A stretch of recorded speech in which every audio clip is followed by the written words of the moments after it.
So, That's it. we ready? We're ready to go. Let's do it.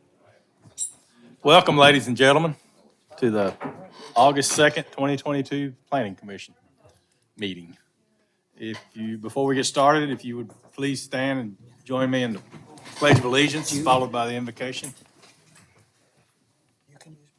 I pledge allegiance to the flag of the United States of America and to the republic for which it stands, one nation under God, indivisible, with liberty and justice for all.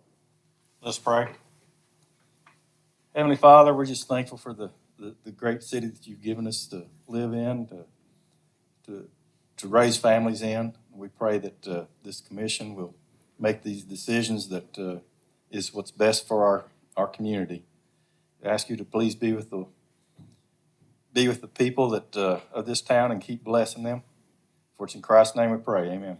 Amen.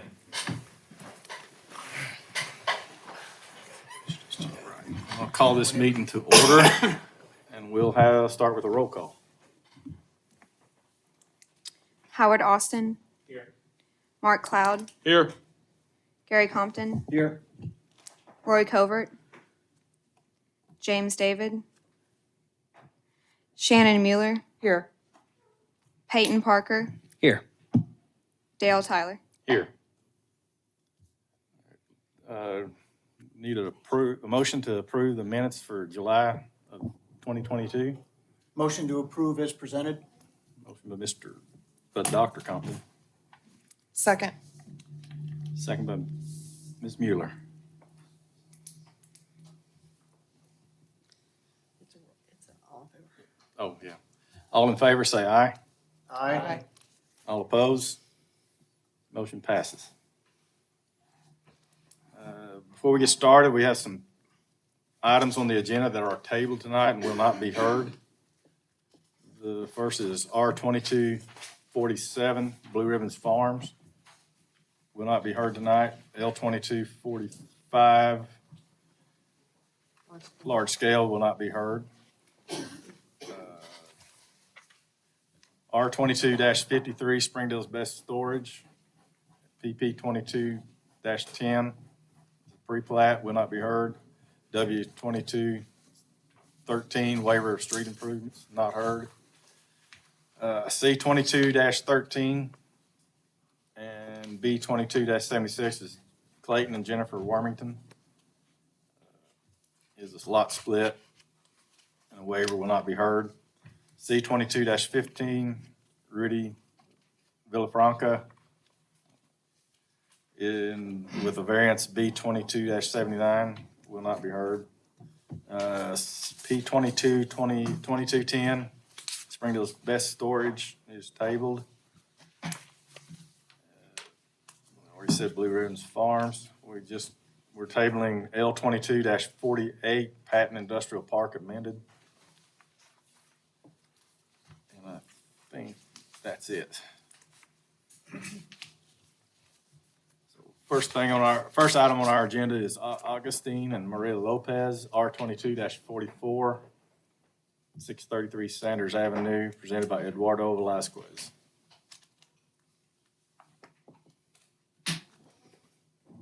This was tabled from the last meeting, and he was instructed he could come by the office and talk about options. I have not talked to him, so I don't know where we're going with this one.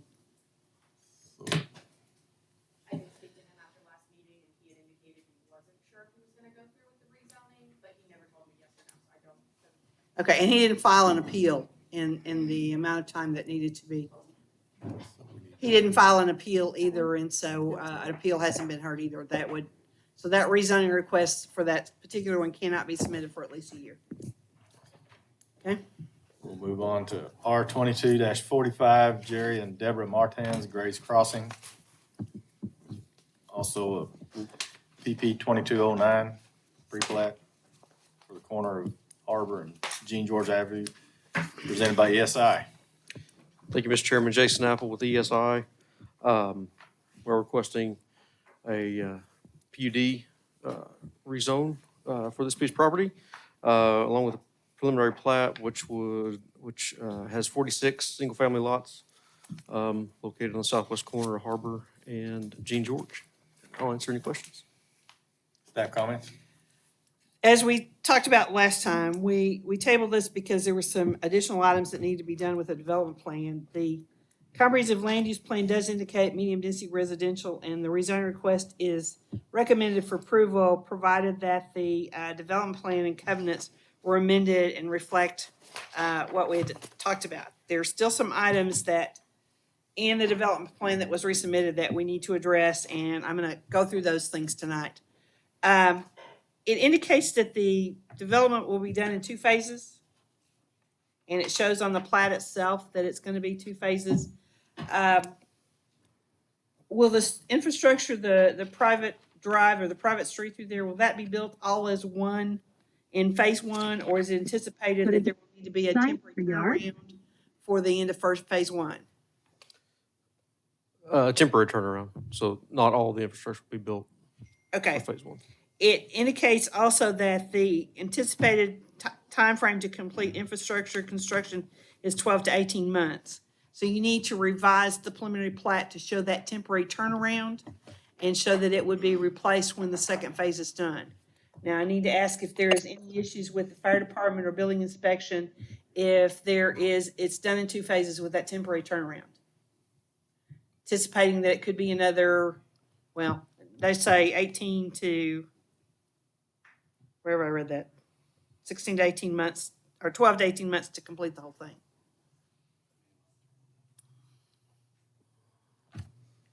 So first phase. 19 lots first phase. Yeah, just temporary turnaround for this part right here. Okay. Steve Gusper, Fire Marshal's office, don't have an issue with the temporary turnaround. Okay, thank you. With that also, how are the amenities to be divided up with the 2 phases? Because what we look at this is if the second phase is never completed, do we have what we need for the first phase? And you need to indicate in the development plan what amenities will be done, and I'm assuming it's the, well, I'm making an assumption, I don't know, because that lot is actually in phase 2, right? So what amenities would be included with phase 1? I think that lot 39 is in phase 1. Okay, what's on lot 39? The picnic area and the tot lot. Okay, when you revise the PUD development plan, so it indicates what amenities goes with each phase. Okay,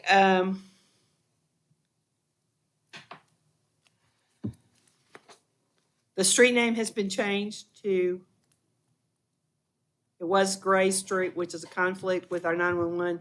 It's been renamed. And the new name is? Adele.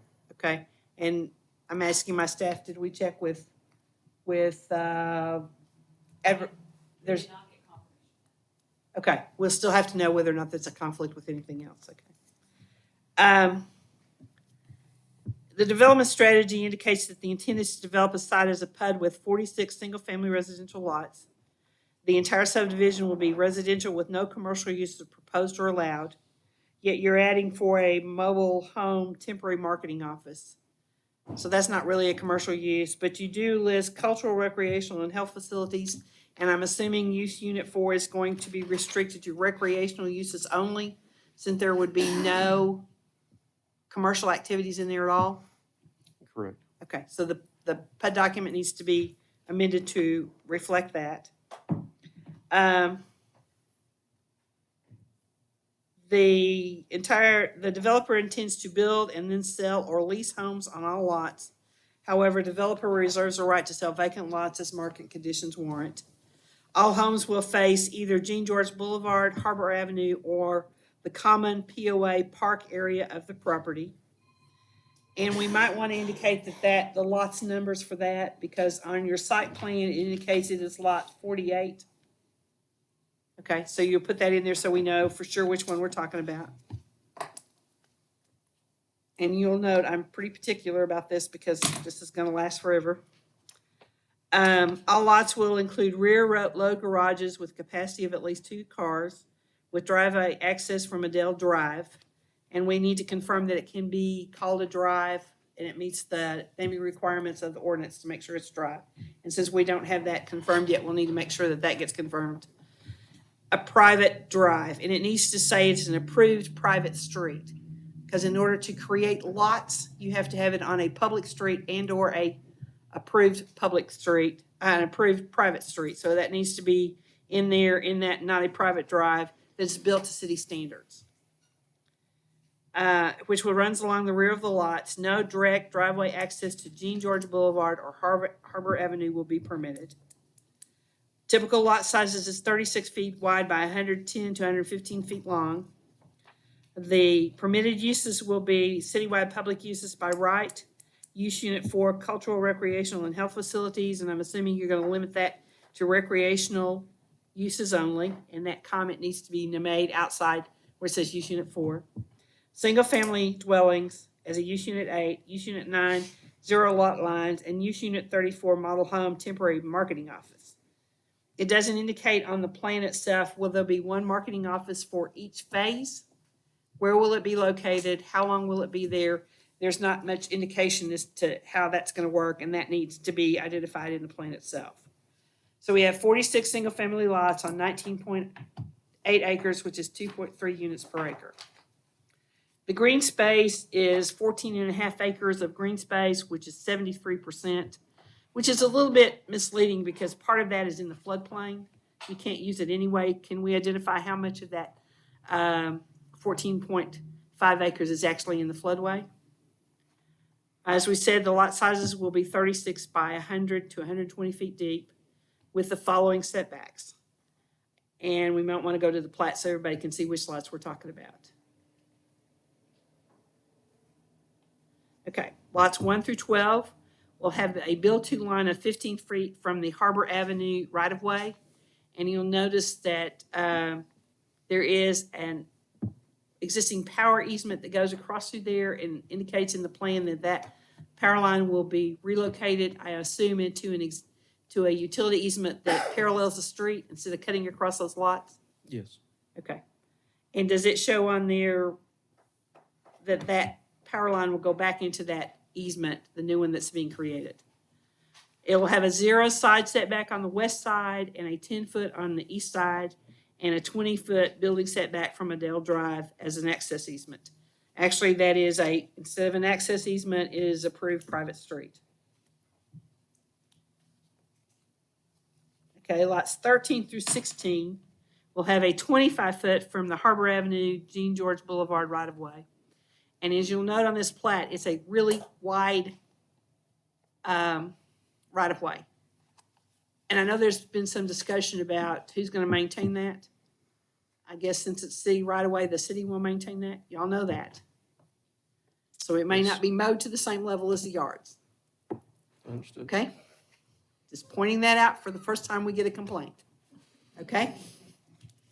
The side setbacks will be 0 on the north and 10 on the south, and the 20-foot building setback from Adele, again, approved private street. Lots 17 through 28 will have a build-to line of 15 feet from Jean George Boulevard right-of-way, 0 on the north, 10 on the south, 20 on the back, like the others. 17 through 28. Okay, and then those are the lots that are past the corner, and that's really where you see the largest portion of that right-of-way through there, okay? Lots 29 through 38 will have a 10-foot building setback line, 0 on the south, 10 on the north, 20 on the street side, or private street side as well. Lots 40 through 47 will have a 10-foot building setback line, 0 on the side, 10 on the west, and 20 on the street as well. These setback lines need to be reflected on this plat, which they're not. If you look at what's shown on there, it doesn't correlate all the way around with everything that's in this, so the two things have to match. The next page, which is page 5 of it still says Cadence Crossing PUD concept and narrative. Guys, we need to get rid of that, or we're confused on which one we're talking about. Okay, that was marked last time. The proposed PUD will include houses with a single side yard and a rear load garage accessing a rear alleyway. That terminology needs to be changed in the narrative. It is not an alleyway, it is approved private street. Similar configuration to Harbor Meadows and Cadence Crossing, so we know what it's referencing. The spacing of the houses, reduced front yards, and absence of driveways along the primary street will create an inviting space with a strong sense of community. It's difficult to achieve this concept within the city standard zoning district, thus we're asking for a PUD with this. It doesn't create a strain on public services or infrastructure, and it goes on to explain what's in the area. We don't have any problems with that. The proposed building setbacks within the PUD are not typical. The proposed setbacks will allow the single-family homes to be built on the lots as shown in the preliminary plat. And again, I'm going to note, it needs to reflect, this document and the plat need to be the same thing in both documents. The proposed setbacks for the front end will vary. In the narrative, the same setbacks need to be reprinted in that area. It needs to reflect the same as they are in that other. Right now, it's a little hard to follow which ones because it doesn't indicate which lots are which in that narrative. All lots will have the 20-foot building setback from Adele Drive. Again, that needs to say private drive, not access easement. This ensures that each home will have a driveway measuring at least 20 feet long from Adele Drive to the required 2-car garage. My question with this is, where will they be parking for visitors? And somewhere in here, and I'll get to it in a minute, it indicates that there will be parking allowed on one side of the street. And maybe it's in the next section. But we need to identify where proposed parking is for visitors to this PUD, and indicate there's no parking on the collector streets, which is required by ordinance, needs to be in here on Harbor and Jean George. You can't go park out along the street if there's no place interior to park, and you can't park on the grass. Again, each lot will have a 0-foot side setback along one side and a 10-foot side setback along the other. The plat indicates which side of each lot is subject to the 10-foot wide side setback. This can't be varied. Once this is approved, there are no variances or conditional uses, so we need to make sure we got them set where we want them. This will allow for homes to be built on the proposed lots with 0 lot line configuration on one side and provide at least a 10-foot wide yard on the other side, which is an important element of the overall concept of the development. Each 10-foot side setback also serves as a maintenance easement for the adjacent lot to allow the owner of the adjacent lot to complete any necessary repairs or maintenance to the building. The plat needs to reflect that those each are maintenance easements as well. Somewhere in this section, we need to include the discussion about what the minimum square footage is that's outlined in the covenants, because it's not in the PUD document anywhere. I'll get to that in a minute, but that same information needs to be put into this development plan because that's an important part of it. Each home is required to have a rear load garage with capacity for at least 2 vehicles. Front loading garages or direct driveway access to Harbor Avenue and Jean George Boulevard are prohibited. No accessory structures are allowed. The covenants do indicate that the garage can be detached.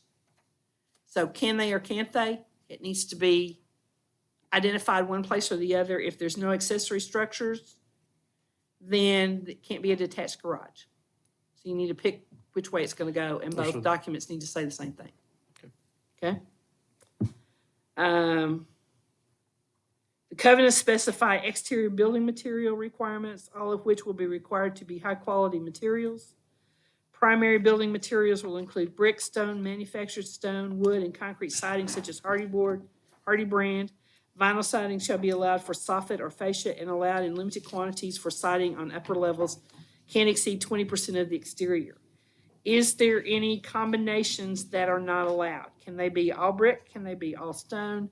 Can they be all concrete siding? There's no percentages. Is there a minimum of any type building material to be used in the subdivision? Now, if you look at the samples that were provided, each of them have a mixture, but that doesn't say that here. So do we want to have a mixture or do we not? Okay. Developer intends to build and sell or lease homes. We talked about that. It says plans and elevations of sample single-family homes, which are similar in appearance, materials to the types of homes builder will build in a subdivision are enclosed with this development plan. And you might move on over to those, Rick, where they can see them. And they're good samples, but in order to make sure that happens, and if those percentages are to be allowed, then it needs to be identified. To facilitate marketing and selling homes, developer may operate a temporary sales office in up to 2 model homes at a time in the development. Is there a difference between a temporary sales office and a model home? If so, how do you intend to make that work? As I said before, which one? Yeah. One in each phase? I think there was 2 at a time. So you could have 2 in each phase? Well, 2 at one time only. So not in each Okay. phase, but there would be Okay. 2 operating at one time. Then you need to put that information in there. When can they open and how long can they stay open? Can the model homes, if phase 1 is completed and there's a model home, does that model home go away with that first phase? That needs to be included in here. Covenants shall include various provisions to ensure the pleasing appearance of the neighborhood is maintained, which are typical for many developments. These shall include, but not limited to, requirements related to fences, yard maintenance, and storage, trash cans out of sight from the road. Okay, it indicates how the fences have to be built in the covenants, but it doesn't show where they can be. Now, you show on these samples that there's a fence on each one between the lots. Are you requiring that fence to be there or not? And the ones that face out into the park area, can they fence the front? There's nothing shown on the plat itself where the fences can be or can't be. Okay? The resident of the PUD will have access to several amenities. The development will have sidewalks along Harbor and Jean George Boulevard, as well as sidewalk along the south side of the alley. Again, it's not an alley. With a connection to the POA park area. I didn't see where that connection to the park area is through those lots. Oh, yeah, I do too. It's on the second phase between the 2 phases south of between lot 40 and 37 and 38. Is that where it's supposed It's to on be? the first phase. Okay, is it going to be paved? Concrete, yeah, Okay, will you put that in there? sure.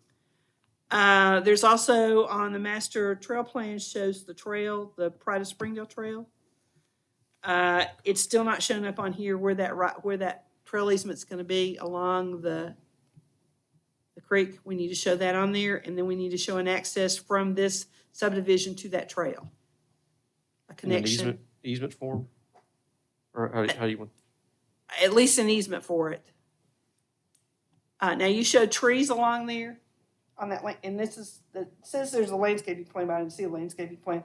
Are all those trees to be planted, or are they existing? I think those are there. We were trying to show those as existing trees. Okay, you need to show them somewhere that those are all going to be preserved. Because when we get to moving dirt out there, sometimes the Yeah, we contractor can't- gets carried away. We can't and build in the those- floodway, so Okay, those are all located in the floodway. but those are all existing. You're not proposing to plant any more trees. Correct. Okay. I'll have to get to that in a minute. Okay. Developer will install trees and landscaping in common areas as shown on the landscape plans. Where are the landscape plans? Because I thought maybe that's what this was. Well, like one per lot and then the common area, so we can update that. Okay, you're going to provide landscape plans for the common areas so we know what that landscape plan identifies, Yes. right?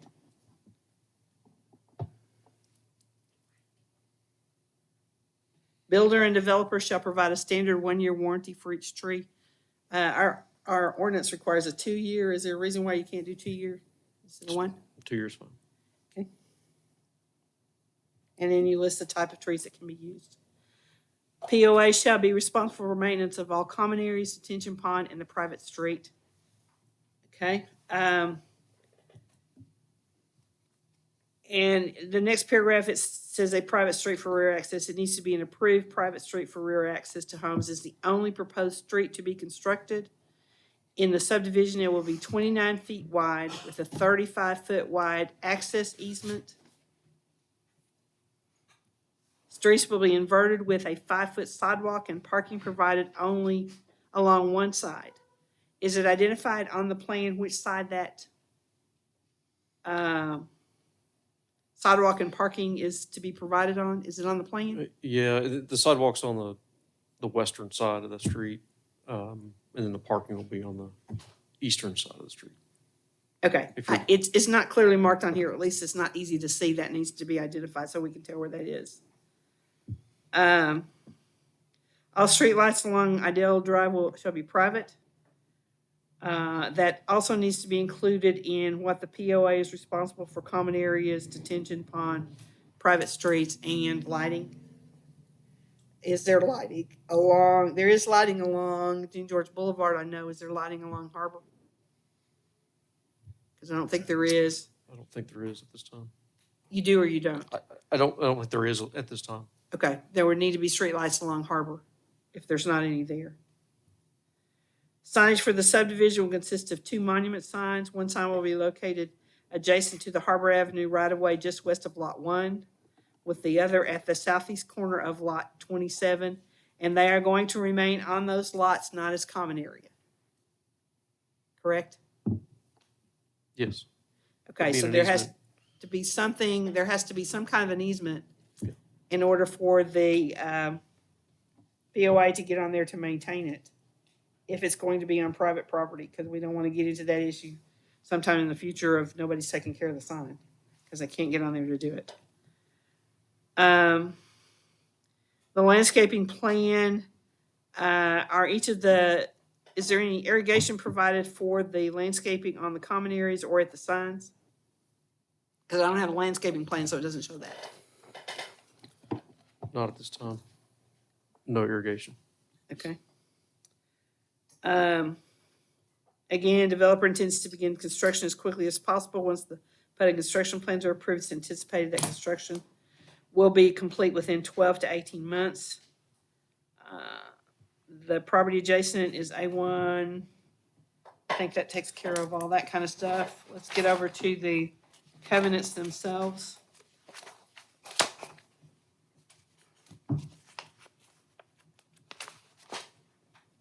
First item is the fences. Again, I said it only indicates that they have to be built where they don't obstruct the entry to the property. All privacy fences shall be constructed so that the framing shall be toward the inside of the owner's lot and shall be constructed of at least 6 feet. There again, it doesn't show us where any of those go. And if you're going to limit where they can be, can you put 6-foot fences in the front areas around those? We need that indicated on the plan itself. No noxious or offensive activities or nuisances are permitted. No person shall erect or maintain upon any lot any signs or advertisement except a real estate sign when the property is listed for sale, provided, however, that the restriction does not apply to developer during development and construction of the subdivision and shall not apply to campaign signs. No animals can be kept except those that are household pets. They have to participate in the city's required trash pickup. It says trash shall be picked up along the alleys at the rear of the lots. There again, are they going to be picked up along the approved street? There will be no trash containers put out onto Harbor or King George. There should be no vehicle access to any lot on the perimeter except from designated streets or roads. No drilling, refining, quarrying, or mining operations. No communication masts, towers, or structures, except that satellite dishes may be installed only on the rear roof of a dwelling and shall not exceed the height of the lowest roof ridge line of such dwelling, which means that is along the street itself, the approved private street, correct? Yes. Okay. Will you put that in there so we know which side it's supposed to be on?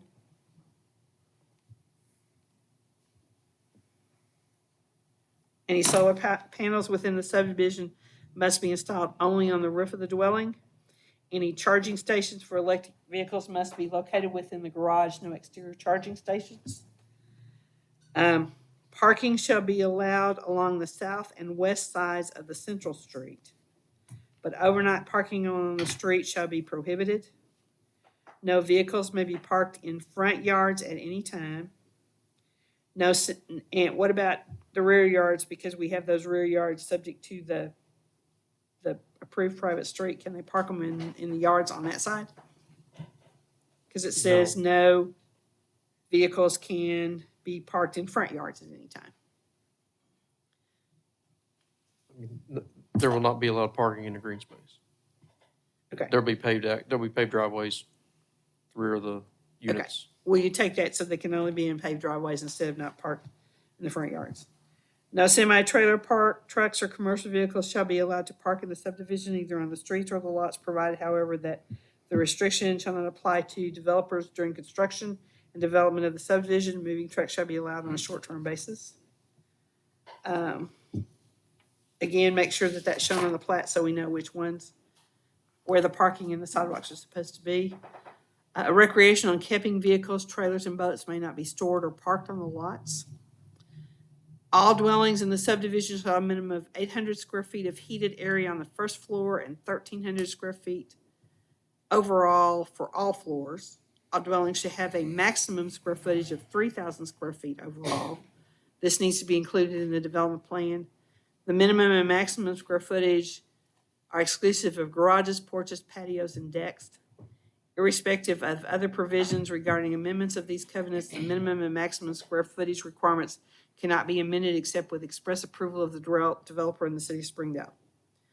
There shall be no dwellings erected on any lot other than a detached single-family dwelling having an enclosed garage. So is that accessory structure going to be allowed or not? It says no accessory structures in the PUD development plan. It says you can have a detached garage, which technically is an accessory structure. Attached, so there'll be attached garages. Okay, so there'll be no detached garages. Correct. Okay. All plans for improvements to be constructed on each lot shall be first submitted for review and approval by the ARC. Approval by the ARC must be obtained in writing before construction of any improvements on any lot begins, and any variance to the improvements initially approved must be approved in writing by the chairman of the ARC. There are no variances in this PUD once this is approved, so you need to say any modifications to the improvement, not variances. Because there are no variances and no conditional use by ordinance once this is approved. Developer is exempt from this requirement to obtain written approval from the ARC. Who's going to approve the developer's plans then, if they are exempt from the ARC?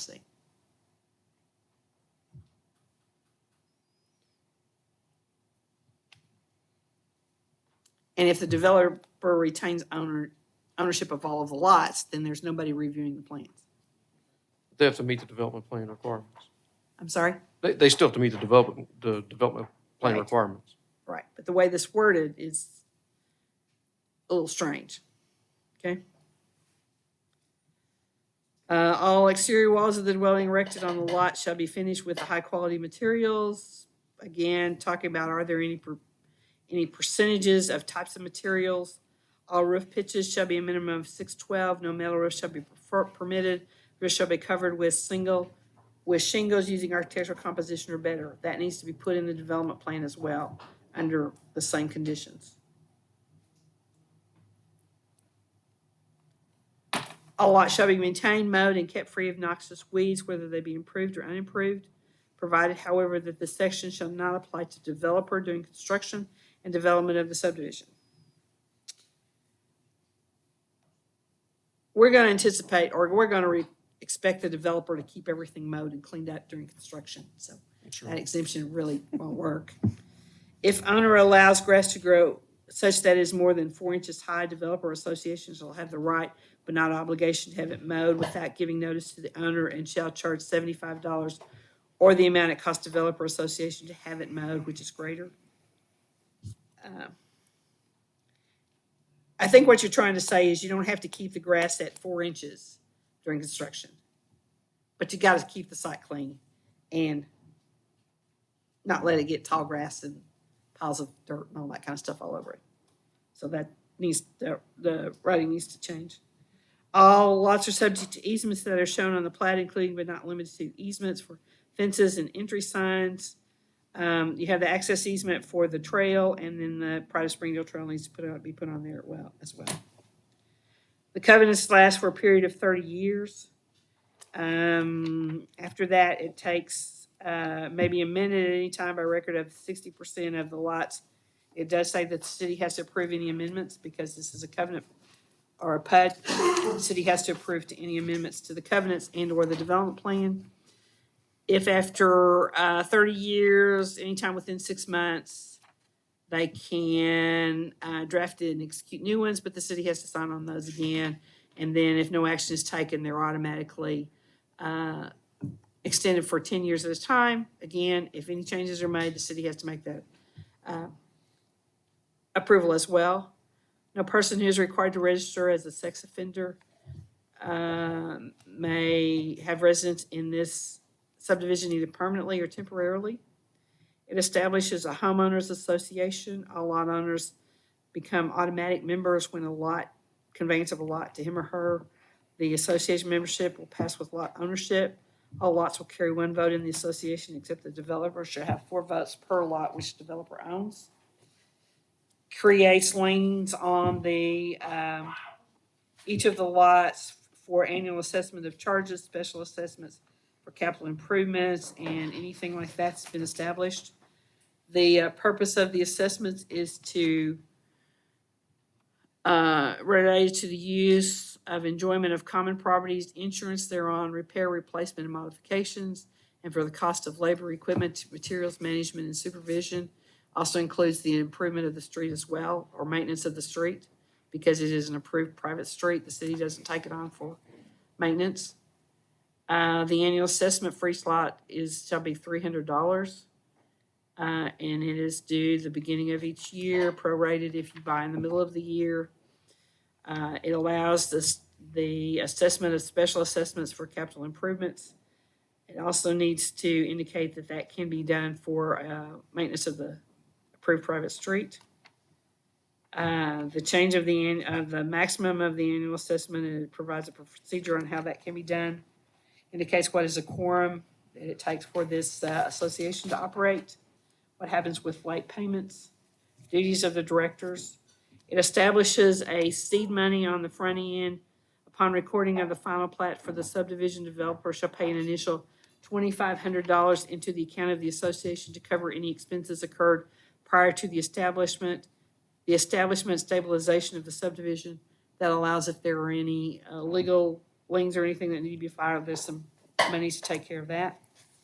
It allows for the subordination of the lien or mortgages, how those rights of membership is suspended, how they cancel and call meetings. It says the association have the responsibility of maintaining all common properties, including any detention pond situated on the common properties, and you need to identify it as that as POA Lot 49, and use assessments as provided in the article for such purposes. It indicates the property rights and what each of the property association members have the right to in the association. And it has some miscellaneous on violations and notices. And I think that's it. Okay?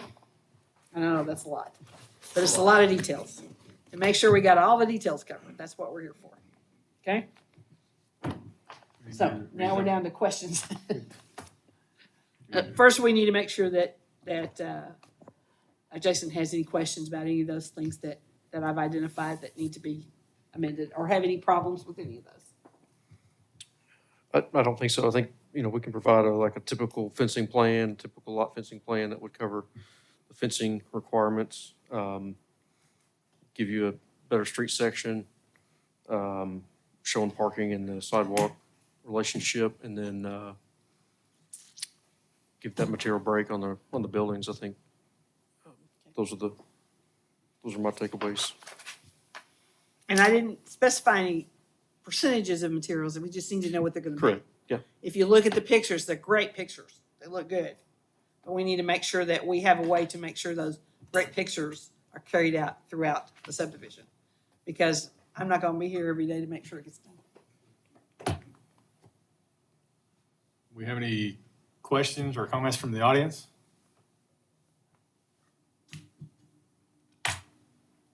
Commission? Yeah, I have a few questions. Can you speak to the green space plans outside of what you show, which is roughly a playground area, a bench or two? And then in the same token, are you saying lot 48, all that is floodway? Because you're saying that's a drainage easement, you're dedicating the whole thing? Yes, lot 48's the floodway lot. The entire lot is area. floodway? Yes, sir. And then lot 49, you show a pond and say park area. Is that intended to be used by the people living there? Yes. How do you get access to that? We can go down Harbor and we can go over. I mean, it's off the road. Are there any other details on the green space outside what Patsy brought up about not having the trail in there? Any other ideas you guys have talked about as far as, when 70% of this is green space? I know a lot of it's the drainage, but it seemed like there'd be some thought toward how you're going to incorporate the green space to this project. I'm Brian Moore with Engineering Services, but I'm also the owner of this. We've got the pond on that area, but it will just be an open area that's kept green, kept mowed, kept nice for all the residents use. Yeah, we're not going to put a structure over the creek at all to do that, but everybody, you'll kind of have a loop around once they build the trail, all the way around Harbor and Gene George. It's kind of more of a passive park than a active like Shaw Park, is what I would tell you. Yeah, I mean, I like the passive park idea. I just wish there was more details in the planning and how you're going to utilize this green space Sure. for this project.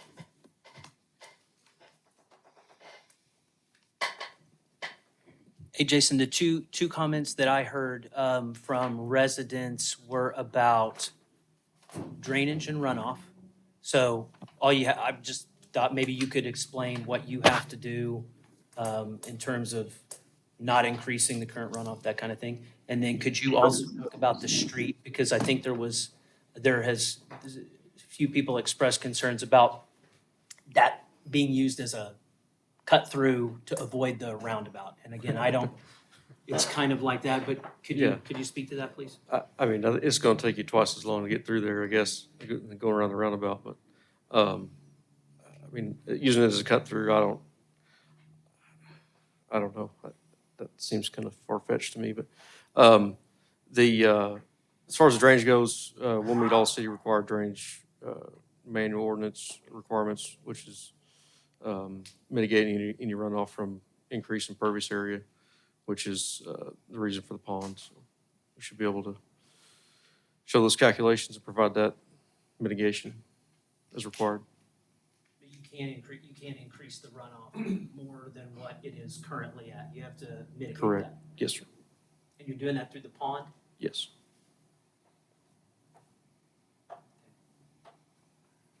And it all drains down the creek. I think that's where we got sent some pictures that showed Right. that entire area covered in water. So So Yeah, what's the I mean, that's- concern that's about- why what it's- kind of dirt? That's why it's designated as floodway. There's a significant area there that's floodway. So how much are we raising those lots on the south side of the private drive? How much are they being raised? Because that slopes off quite a bit when you get down. to that. It's at least 3 to 4 feet. And that's taken into account when you look at the drainage improvements and the detention, correct? Yes. We vote on the rezone first. I mean, we talked about it. There were a lot of comments. I think some of them were the same comments we heard last time. Do we not need a revised PUD?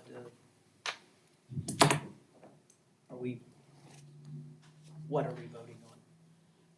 What we're voting on is the PUD with the PUD document, the site plan, and the covenants amended as we just went through. And Jason said they will make the amendments that I just asked for.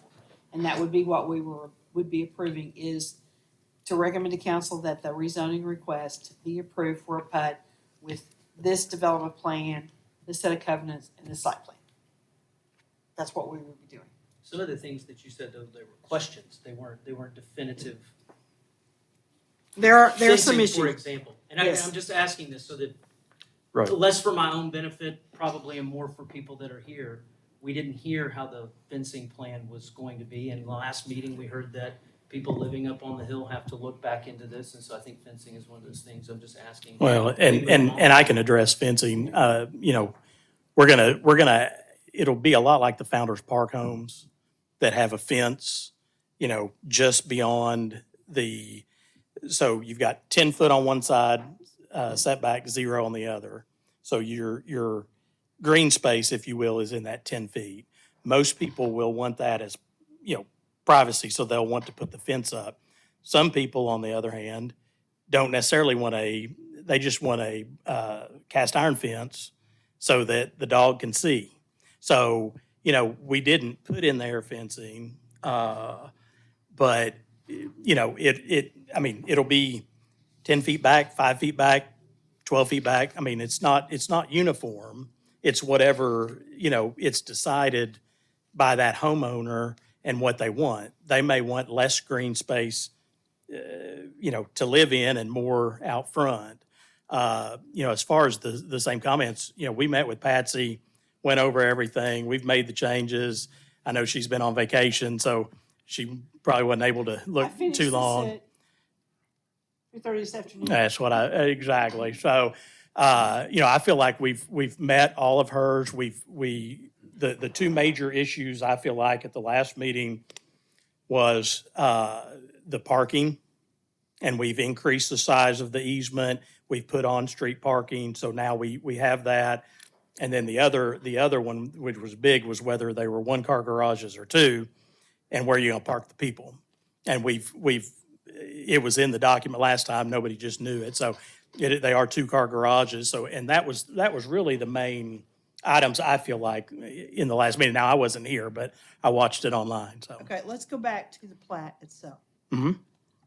Those houses on the south side of the street that front out to that drainage area, Mhm. their fences will be back behind the front porch. Their fences will be on the north side. Okay, so when you go out there, because they're gonna face out onto that open They're area. facing So there's the green nothing to space. keep people who, from wandering in that area to go straight up to those houses. If That's the question I if asked. they don't want to put a fence up, they don't have to, but they can. Okay, but where can they put the fence? Can they fence the property line No, along that area? not Okay. along the road. No, on the other side. Along Okay, if you take you mean along the lots- park area? Yes. No. Can they put a fence along there? No, it has to be. That's where the front of the house would be. Correct. You, It has You to have be, the it front has of to the be behind house. the front of the house. okay, is there gonna be a sidewalk that connects those houses together on that side? No, So you have a front door and a Mhm. front porch that you go out on to a blank area that doesn't connect you to anything, yes. okay? Go back to the pictures, please.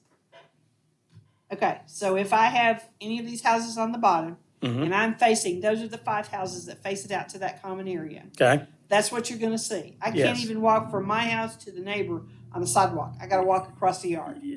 I think most people would rather walk across the yard and have green space in the front there. Okay, and so rather that, than- my property line will be how many feet to the edge to the common line? 10-foot setback. Okay, so there's a 10-foot line Mhm. that is my property up to there, and I have to mow up to that area. Yes.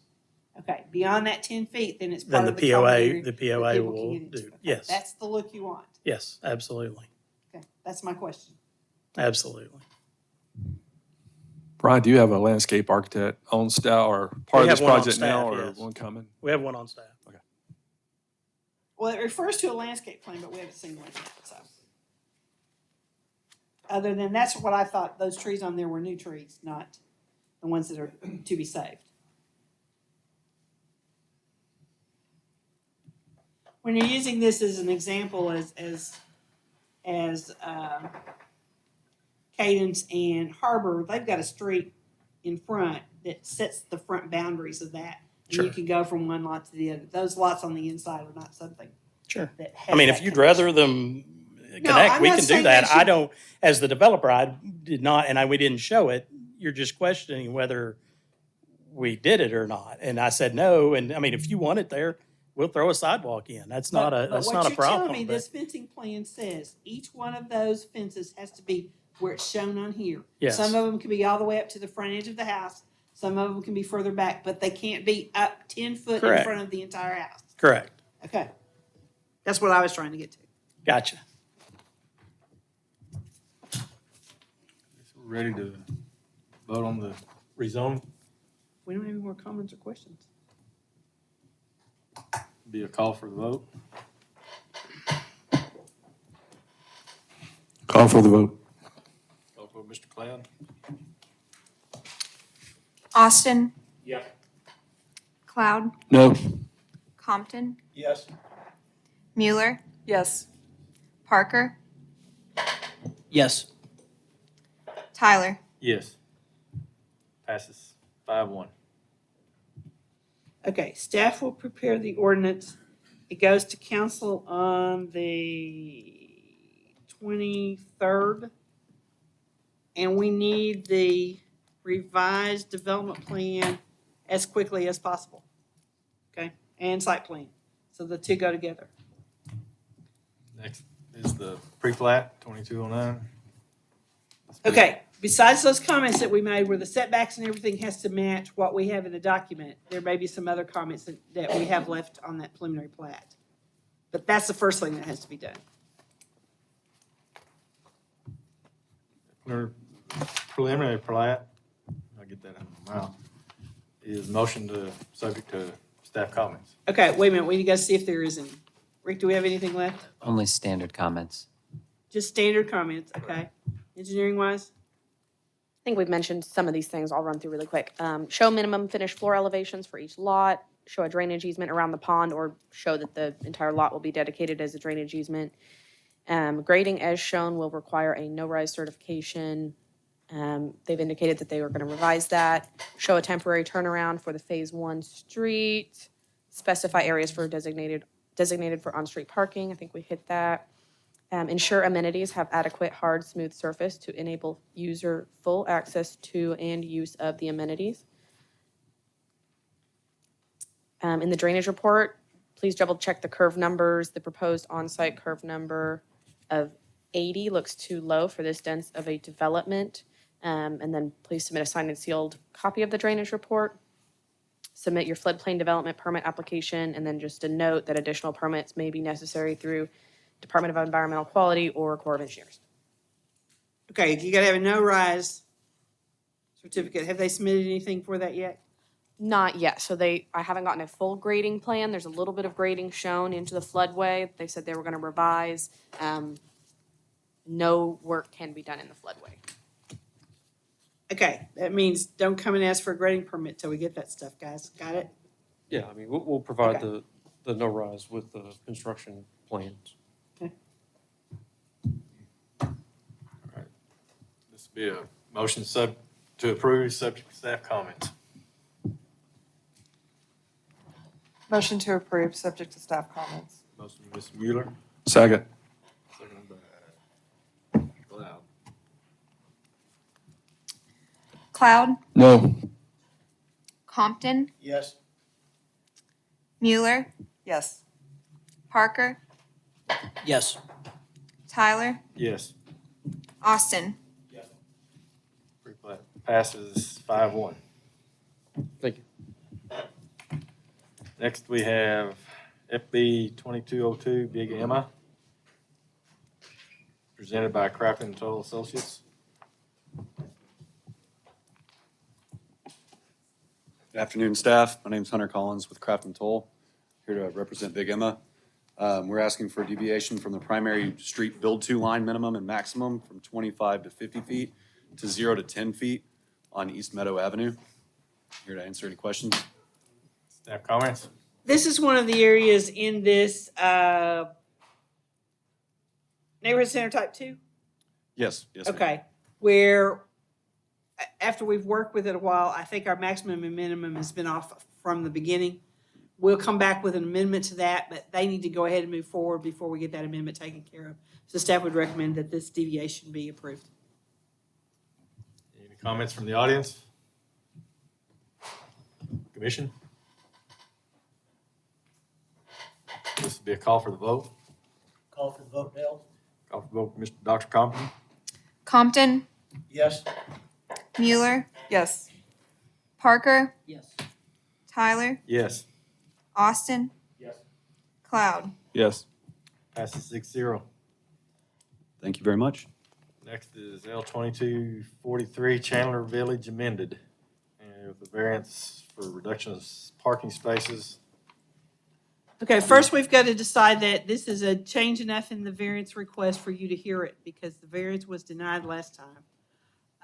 And in order for it to be heard again, you have to determine there's enough deviation to be able for it to be heard. I think there was a lot of misunderstanding when this one was presented last time, and I think that I don't usually do this, but this is when I think we need to look at again and look at the variance, because I think we had a terrible misunderstanding of what was going on last time, and I would recommend that we hear this variance and move forward with this.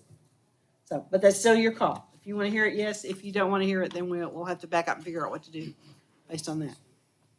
Anybody have a problem with hearing it? Okay. You're on. Tell us what the new variance is, okay?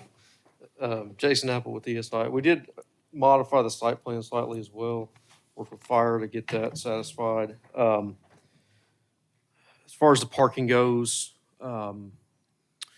we've got 113 designated parking spaces for the 57 units.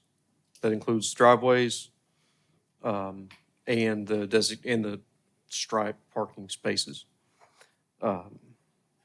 That's one short of 2 per unit. And there's also 1 and 2 car garages, which could account for up to it counts for 75 spaces if they're all used for parking.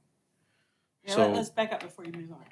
The requirement for parking spaces for this type of unit is 2.5 parking spaces per unit, up to so many, and then it goes to 2.25 for 37 of them. It's 3 per 20 for the first 20, and then 2.25 for the next 37. And you Which is are 140. providing 2 spaces for each one. 2 spaces per unit, Yes. yes. It doesn't look as drastic, plus they have a 2-car garage for each one. So the 3 beds have 2 car garages, and the 2 beds have 1 car garages. Okay, and how many of each? So we've got 75 total garage spaces. 25 3 beds, which would be, there's 25 3-bed units, there's 50 spaces with 2 car garages, and then there's 32 2 beds. Last time we were of the understanding that each one had a 1-car garage. There wasn't 2 spaces provided for each one. You have handicapped spaces provided on just 3 of the different units, plus at the west end. So those are the only units that have handicapped spaces, handicapped provisions in the units. There's parking provided. I don't know if there's designated ADA units or not. I don't know if it's required to have a designated ADA unit. I'd say these are like houses that have driveways. So no, there's not in front of one of the multifamily garages, you don't have a designated space. If you go to the west, those don't have garages. So there are handicap spaces on the back up west to the plan. side, so. Because okay. if you look on the plan, there shows handicapped spaces on the first building. On the west side. No. First building off the east side, am I wrong? I mean, I guess you could say that's a handicap space. It's not required by ADA. It's labeled as a handicapped So, space. Well, I think So that's that's why we to, thought it was a handicapped space at there, that's how you got the number in there that you needed was 5, and you got 3 down here and 2 scattered out. well, I think the thought is that those units could be handicap accessible. Yeah, those won't be more than a 2% grade, I think is what they meant by that. But I mean, we can add 2 more spots on the west if you'd like us to. That's fine. And speaking on the variance, guys, so there's 75 garage spaces 114. And I don't feel like a variance is needed. It doesn't say you can use garages as spaces in the ordinance. It doesn't say you can't. So, we've done some developments in the past and we've counted the garage spaces every time. This came up a few months ago. I don't disagree that certain units, certain people may put stuff in their garage and not be able to park there. And I'm perfectly happy with that, but not everybody will. I've got a 3-car garage and we have 3 cars in the garage. If we rented or, these are able to be bought, if I would want my garage or my car in the garage.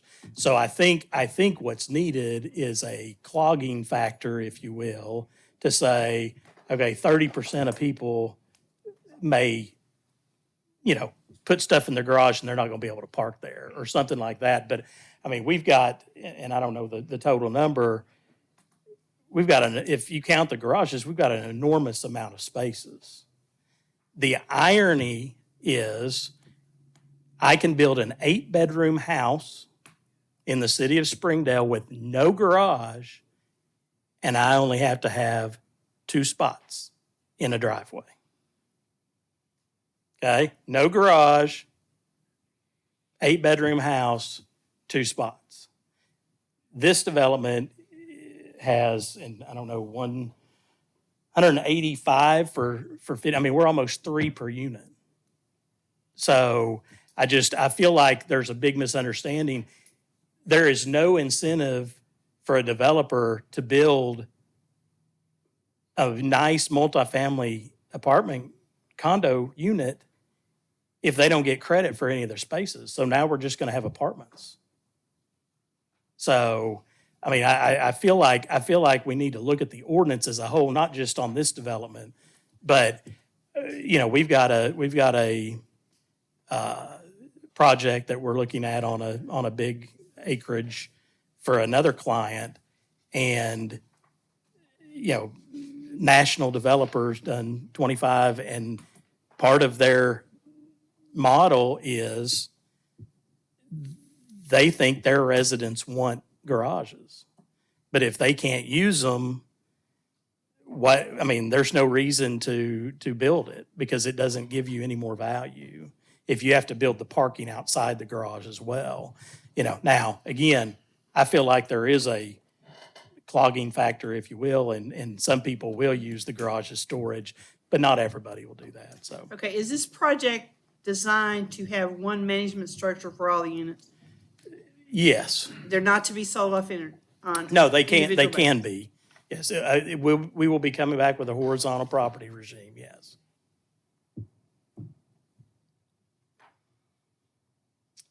Okay.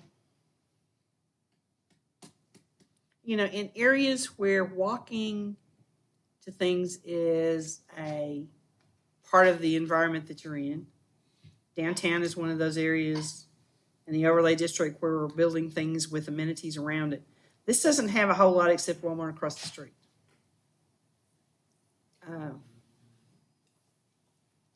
This is a auto-eccentric area out here, but you're closer than what it was before. 2 spaces per unit as opposed to what we thought we had going on last time. And it's 189 for 57 if you count the garages. The city doesn't have any way to enforce that the garages remain to be used for garages. And I'll say, I have a 2-car garage, but I only get 1 car in it. So you have a 50% clogging factor then? Yep. I agree. I think we need to look at this for sure, because I think 3 per unit it's probably too much. high. It's just way too high. But I think we should be giving incentives when things are built around public transit or bike paths. I don't know that we can just, there's got to be a balance. No, I totally agree. But I'm parking for commercial, parking for residential. I think we need to look at all of it. You have a capability for a transit stop in here? Is there a place for one? I mean, we can put one on Oak Grove Road if you want a bench. No, a place where you pull the truck, where you pull the bus off and it's Yeah, we not can- parked in the street while people board it, is what I'm talking about, is a transit stop. Not just a bench next to the sidewalk. I mean, we can put a little, outlet if you want us to on Oak Grove, that's fine.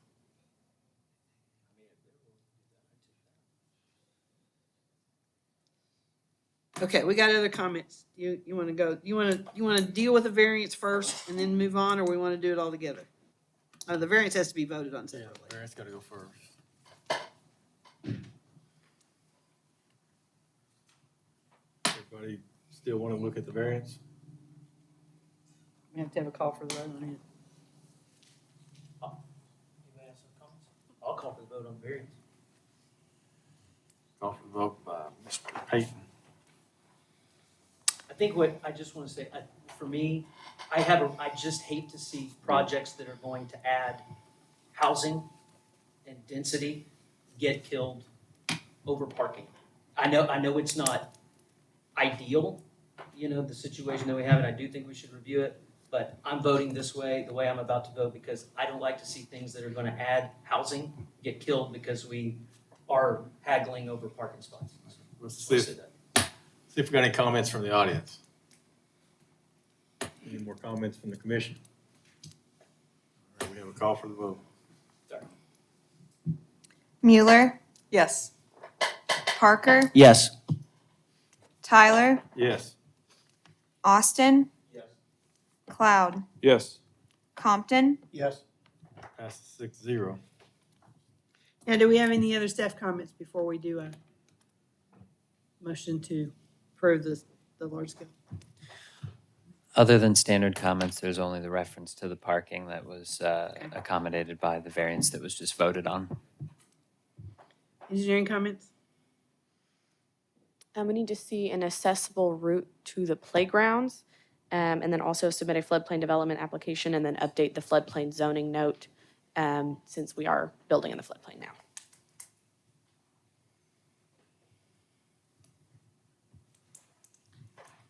Okay, and this will be a motion to approve subject to staff comments. motion to approve subject to staff comments. A motion, I also Second. think it would be a great idea to add an ORT bench and a little thing there, if you want to do that. we have a second, Mr. Cloud. Parker, Yes. Tyler, Yes. Austin. Yes. Cloud, Yes. Compton, Yes. Mueller. Yes.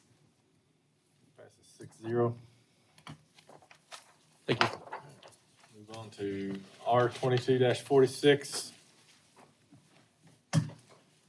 And this will be presented by Chong Tan. Hi, I'm Chong Tan, and I'm asking for rezoning for the property 2305 South Thompson Street from C2 to C6.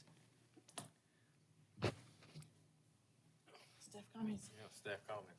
The adopted comprehensive land use plan indicates regional commercial use for the area. The rezoning request is in keeping with the following goals and policies and recommended for approval. Improve the city's economic base and tax structure through the promotion of healthy, stable commercial concentrations.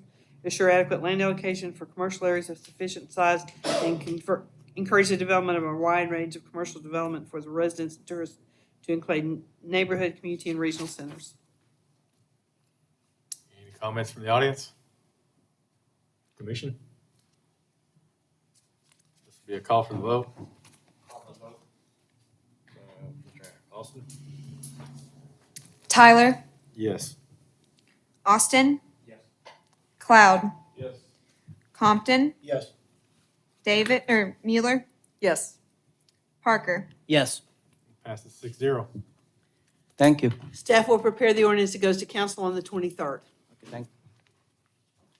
Next is R22-48. Elia Garcia Rodriguez. have also a variance for a reduction of minimum lot width, B 22-73, presented by Elia Garcia Rodriguez. Good afternoon. My name is Carlos. My wife's Elia. I will be presenting these item. Wait a minute. Are you Mr. Rodriguez? Yes.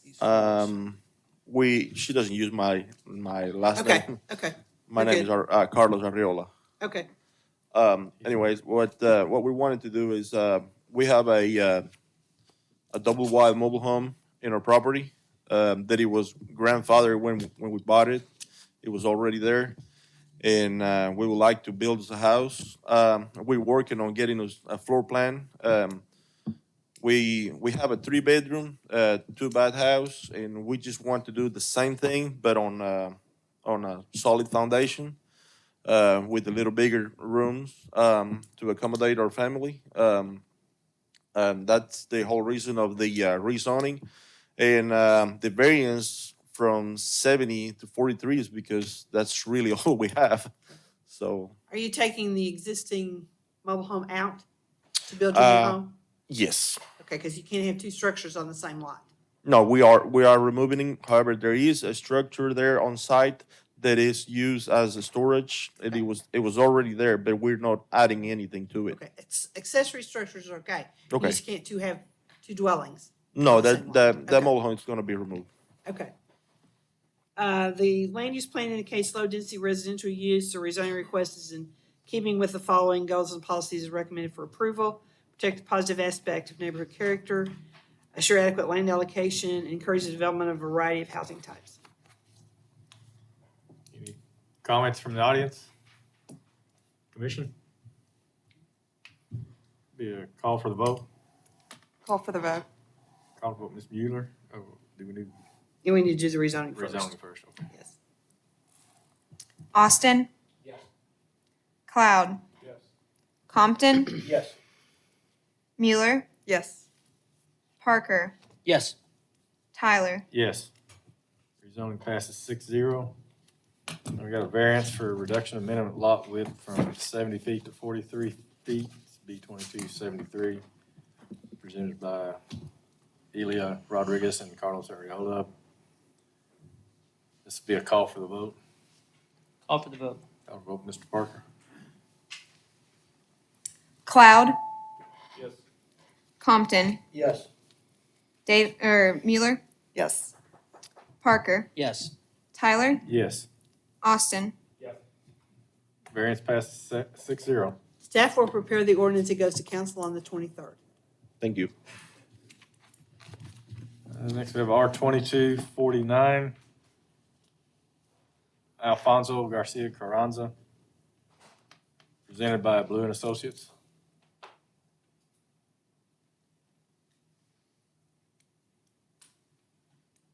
Anyone from Blue and Associates?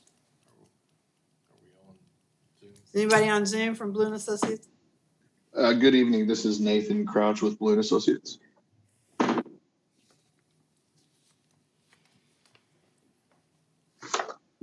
Want to comment on or tell us what's going on with the, Indeed. Pardon me. Yes, our applicant is here to request rezone from I-1 to SF2 for track 2 of the informal plat that we have submitted to Springdale. They're just looking to rezone the residential property, or excuse me, to rezone a property for residential purposes and then leave the rest zoned I-1 in order to build a shop back there. And I believe they're going to operate a business at that time. staff comments? Okay, so the request is just to rezone the area around the house, not the entire Yes. tract. Yes, ma'am. I don't think the rezoning application was clear and identified it that way. I thought, thought you were trying to rezone the entire tract. That's the way I understand it, but I can definitely pull up this application real quick and check. But that was the way it was explained to me before the meeting, and that's what I'm here to present. If you Well, could give me- the legal description was attached and there wasn't a separate legal description for just the property inside tract 2 that I see anywhere on here. Well, yeah, there is, but it doesn't indicate that they only wanted to rezone tract 2. I'm pulling it up as we speak. Well, I'm looking at the application right here. It does not indicate that they want to rezone just that tract. So I think we need to make sure that we understand what we're trying to rezone. Yes, ma'am. In that case, I would request that we table this until the next meeting so I can get Okay, this let information for me you. explain to you though that, let me give you my staff comments before we go too much. This area is shown on the land use plan as light industrial area, light industrial or warehouse use. The rezoning request is not in keeping with the following goals and policies of the comprehensive land use plan and is not recommended for approval. So y'all might want to keep that in mind. Is there a reason, I mean, the existing structure can be used as a single-family dwelling as long as it's not shut down for more than 6 months without having to rezone it. The tract that's on there, is this house on sewer? As I look at it, I believe it's on septic. Being there's on track 2, there's septic access shown on our survey adjacent to the home. Okay, we need to table this one and go through that details because I don't think we know enough about this to move this forward. So we'll table it. Y'all need to come see us. We need to talk about that one.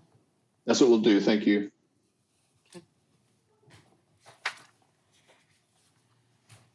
We'll move on to R2250, Terry and Sandra McLeod and Judy Luker, 4772 and 4728 Primrose Road, the rezone, and also a tandem lot split, C2212, and a variance for reduction of setbacks, 22-74, presented by Blue and Associates.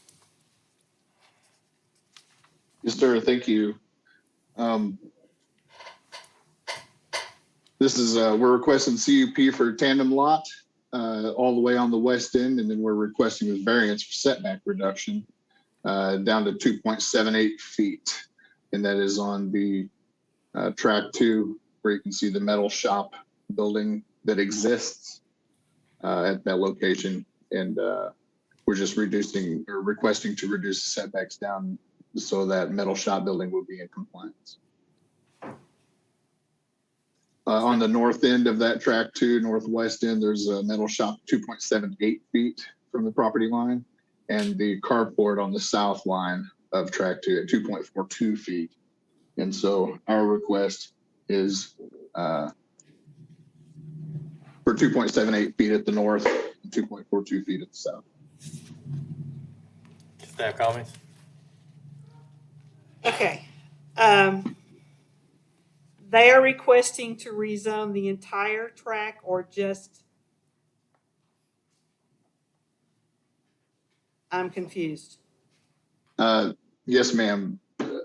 Requesting the rezone to the residential district in addition to the CUP for the tandem lot and the variances for the setbacks. Okay, so tract 1, which is 1.7 acres on here, tract 2, which is 1.7 acres, and tract 3, which is 1.55 acres. The entire thing they're asking to rezone. Yes, ma'am. Okay. The comprehensive land use plan indicates commercial use for this area. The rezoning request is not in keeping with the comprehensive land use plan, is not recommended for approval.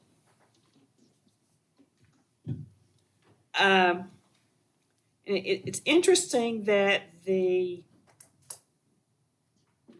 access road curves between those instead of along one side or the other where we would normally see that. And this is a very interesting arrangement for a tandem lot split, but we got to get past the rezoning first. Any comments from the audience? Comments from the commission? Do we have a picture of the zoning map? Yeah, can you get to the zoning map? See,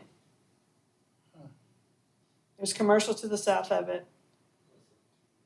The land use plan shows all of this as a commercial area, not as a residential area.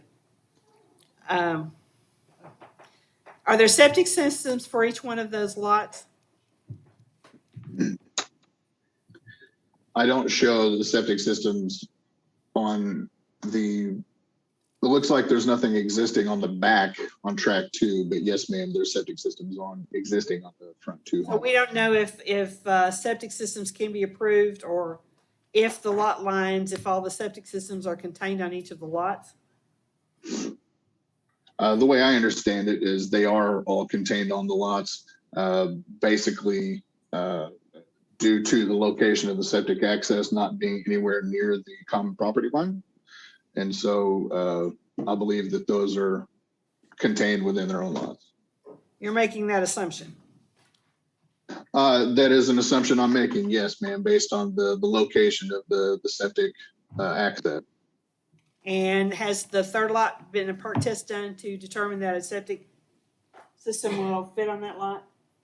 Perk test is scheduled. It's scheduled, but it hasn't been done. Correct.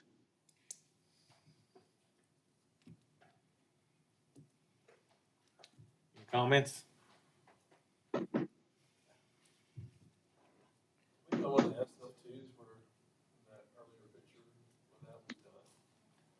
Can we go back to that other drawing? I can't tell you off the top of my head, no. I can go back and, I mean, if you want to table it, we go back and look at that. Part of that's probably been that way for a long time. And it may be, this wasn't in Bethel Heights previously, was it? No? Yeah. Yeah, and the land use plan shows it all to be commercial. You gotta remember the new 412 bypass is going through just north of this too. Well, it shows it on, it shows it right through the middle. Yeah. Oh, I'm sorry, yeah. Yeah, right through the middle of this, between Hatcher and 264. Mhm. So is, there intent to rezone this so they can add another house? Is that what the whole point of this is? I assume so. Is that the intent, to add a third house? Yes, ma'am.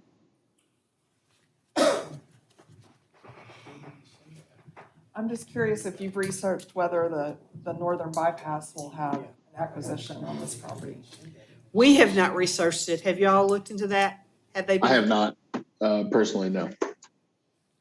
Okay, I would suggest at the least we table this and look into this before we allow it to be rezoned. Nathan, you want to table this one as well? Yes, ma'am. Okay.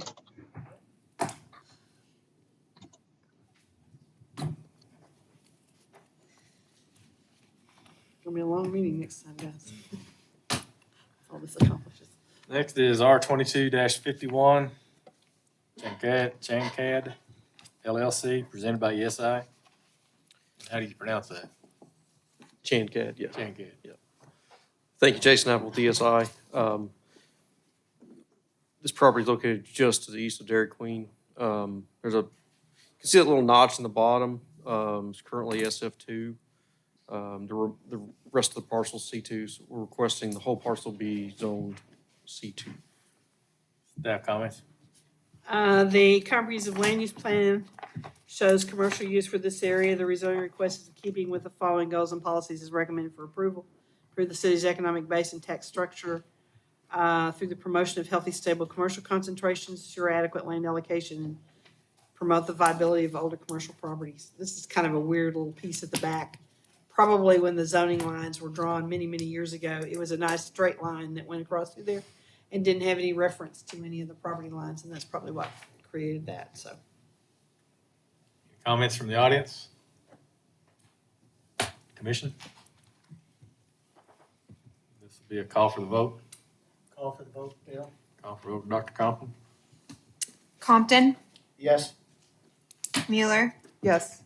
Parker, Yes. Tyler, Yes. Austin, Cloud. Yes. Passes 6-0. Thank you. Staff will prepare the ordinance that goes to council on the 23rd. Next is R22-52, JH Computer Group, presented by James Harrington. James Harrington. The property is The plan there is, I run an IT company. We're planning on building a commercial building to run my business out of, along with possibly extra units to rent for whoever wants it. Commercial is the idea, obviously. Staff comments?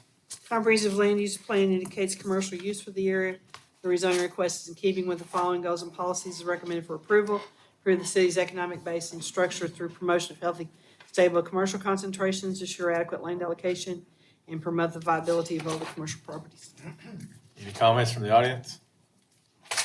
Commission? Do you plan to raise the existing buildings that are on the property now? Yes, there's one mobile home there. The picture's wrong. There used to be two. There's only one there now. And there's a very small storage shed. We plan on dozing the whole thing. You gonna do it in phases, or you plan on building All at one time. all at one time? So you'll office out of one, so one will be owner occupied, the rest will be leased? Yes, the goal is 3 or 4 units, depending upon what you guys allow. And I'll have one of them. One building, or? One building, yes, sir. Okay, Mark, keep in mind, we're not rezoning it for his, we're rezoning for whatever that is allowed in that zone, okay? Keep that in mind. And we remind you that every Yes, time. ma'am. Okay. Just so we all know, it's not spot zoning specific. I know. And heard my sermon too many times, has he? Just call for a vote. Call for the vote. Call for vote, Mr. Cloud. Mueller, Yes. Parker, Yes. Tyler, Yes. Austin. Yes. Cloud, Thank you for answering my questions. Yes. Compton. Yes. Passes 6-0. All right, go to public hearing, conditional use, C 22-12, Terry and Sandra McLeod and Judy Luker. Oh, that's tabled, that's right. You forgot. You're on the ball, I'm not. Okay. Well, do we want to wait on you, Patsy? Do we want to recess? Okay, let's go. C 22-14, Grant and Katie Day. Presented by Allen Reed and Associates.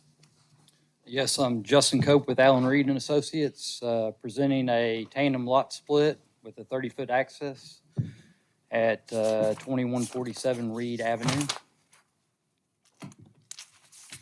Staff comments?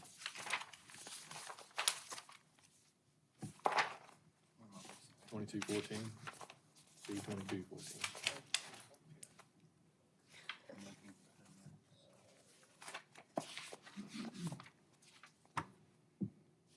Sit there with it. Is this it?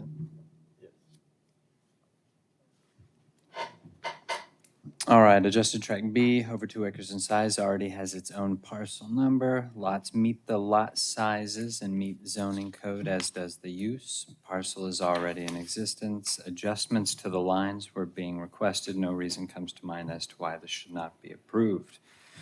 There is plan to develop the large tract, 2+ acres into single-family residence, which is something other residences in the immediate surrounding community already enjoy. Even those with little road frontage, a conditional use for tandem lot split would be in keeping with the current use of this area. Any comments from the audience? Commission? This will be a call for the vote. Call for the vote. Call for vote, Ms. Mueller? Parker, Yes. Tyler, Yes. Austin. Yes. Cloud, Yes. Compton, Yes. Mueller. Yes. Passes 6-0. Thank you. All right, we'll move down to Whispering Springs, P 22-11, with a waiver of street improvements for W 2214, presented by ESI, or Anderson Energy, I'm sorry, Anderson Engineering. I read it wrong. Sorry about that. That's okay. Yeah, good afternoon. My name is Kevin Michael with Anderson Engineering, presenting this preliminary plat for Whispering Springs on approximately 120 acres through 8 phases. Primary access points are going to be Howard Anderson Road and Hilton, I believe it's Lane. Sorry, Hilton Road. And I'm here to answer any questions you might have. Staff comments?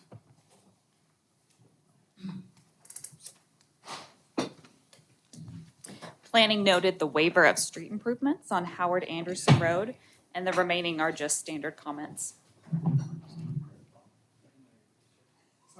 And engineering has no comments. Any comments from the audience? Please state your name, address, please.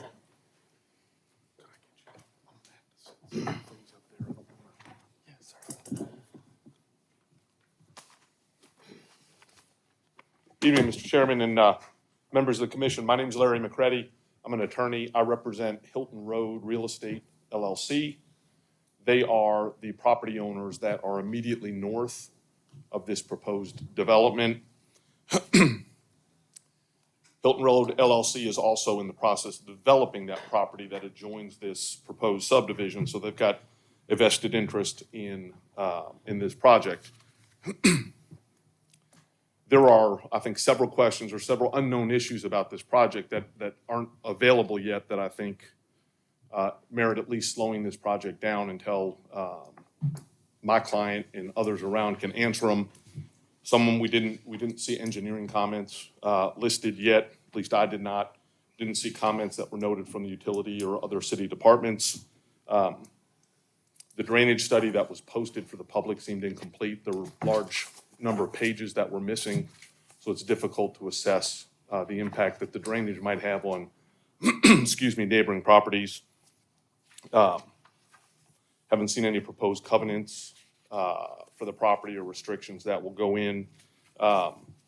In fact, I think in the staff memo that was available from Building and Fire, there was a comment made that almost all the comments are being addressed with deferred submittal. So I think it's very difficult for my clients as an adjoining property owner to assess what this project's going to be like, and I think that alone merits slowing this down. But there's a bigger issue that I want to be sure that the commission is aware of, which is the main reason I'm here to talk. Mr. Michael, I think he just indicated the primary access points were going to be on Howard Anderson Road, which is to the south of the project and comes from the west coming east, and then the other one was on Hilton Road, which is to the north. As most of you all probably know, Hilton Road up at Don Tyson Boulevard, it goes due south towards this project.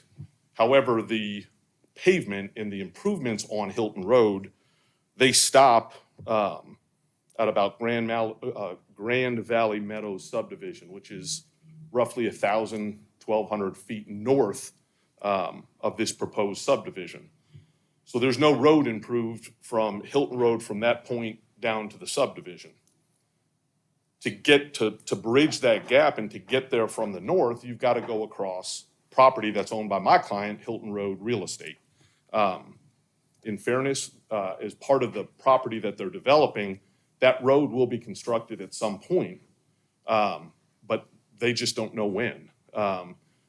That project is being phased in. They will have to do the improvements. They will have to dedicate it, but it's unknown when that will be. Could be and is likely to be several years down the road. So there really is no access for either the developer or the public to get from where Hilton Road ends right now down onto the property.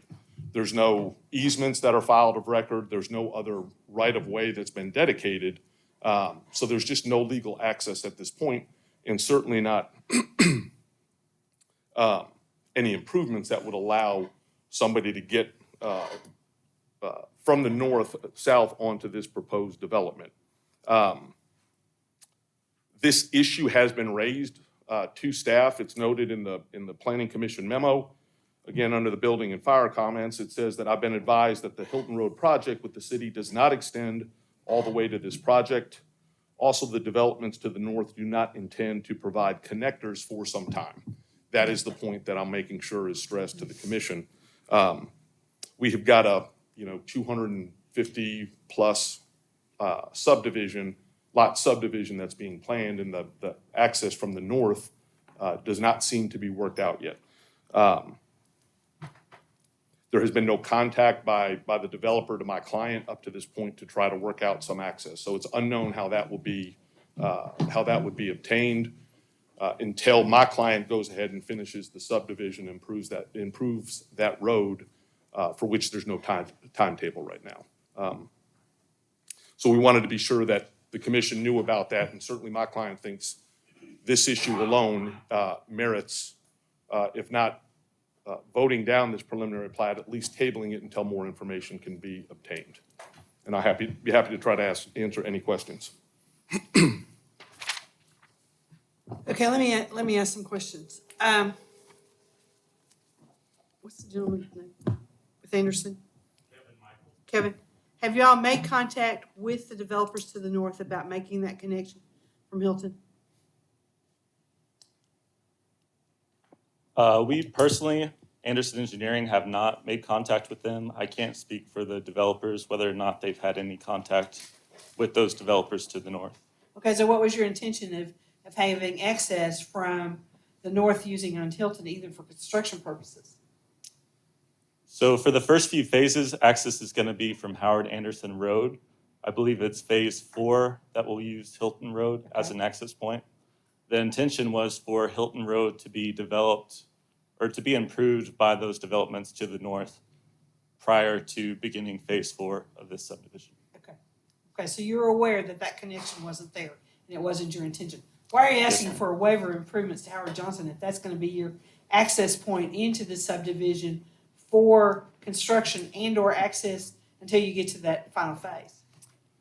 Yes, ma'am. So the waiver is only for a waiver to curb and gutter. Okay. They still intend to provide the minimum pavement width for that section of Howard Anderson Road to Butterfield Coach Road. Okay, that's what we had talked about previously. Yes, ma'am. Your waiver request is not clear as to that what you're asking for. You're asking to build full standard street width, the pavement on each side, all the way down through there. The curb and gutter and sidewalks wouldn't be added until the development on each side is occur. Okay. Yes, ma'am, that's That makes a correct. lot more sense. Okay. You are dedicating the right-of-way for the east-west corridor on the north side and asking not to have to do any street improvements for that as well. Dedicating just the right-of-way. Yes, ma'am, that's correct. Okay. That makes it a little bit different. I don't see phase lines on this preliminary plat. Is it just because I can't see them?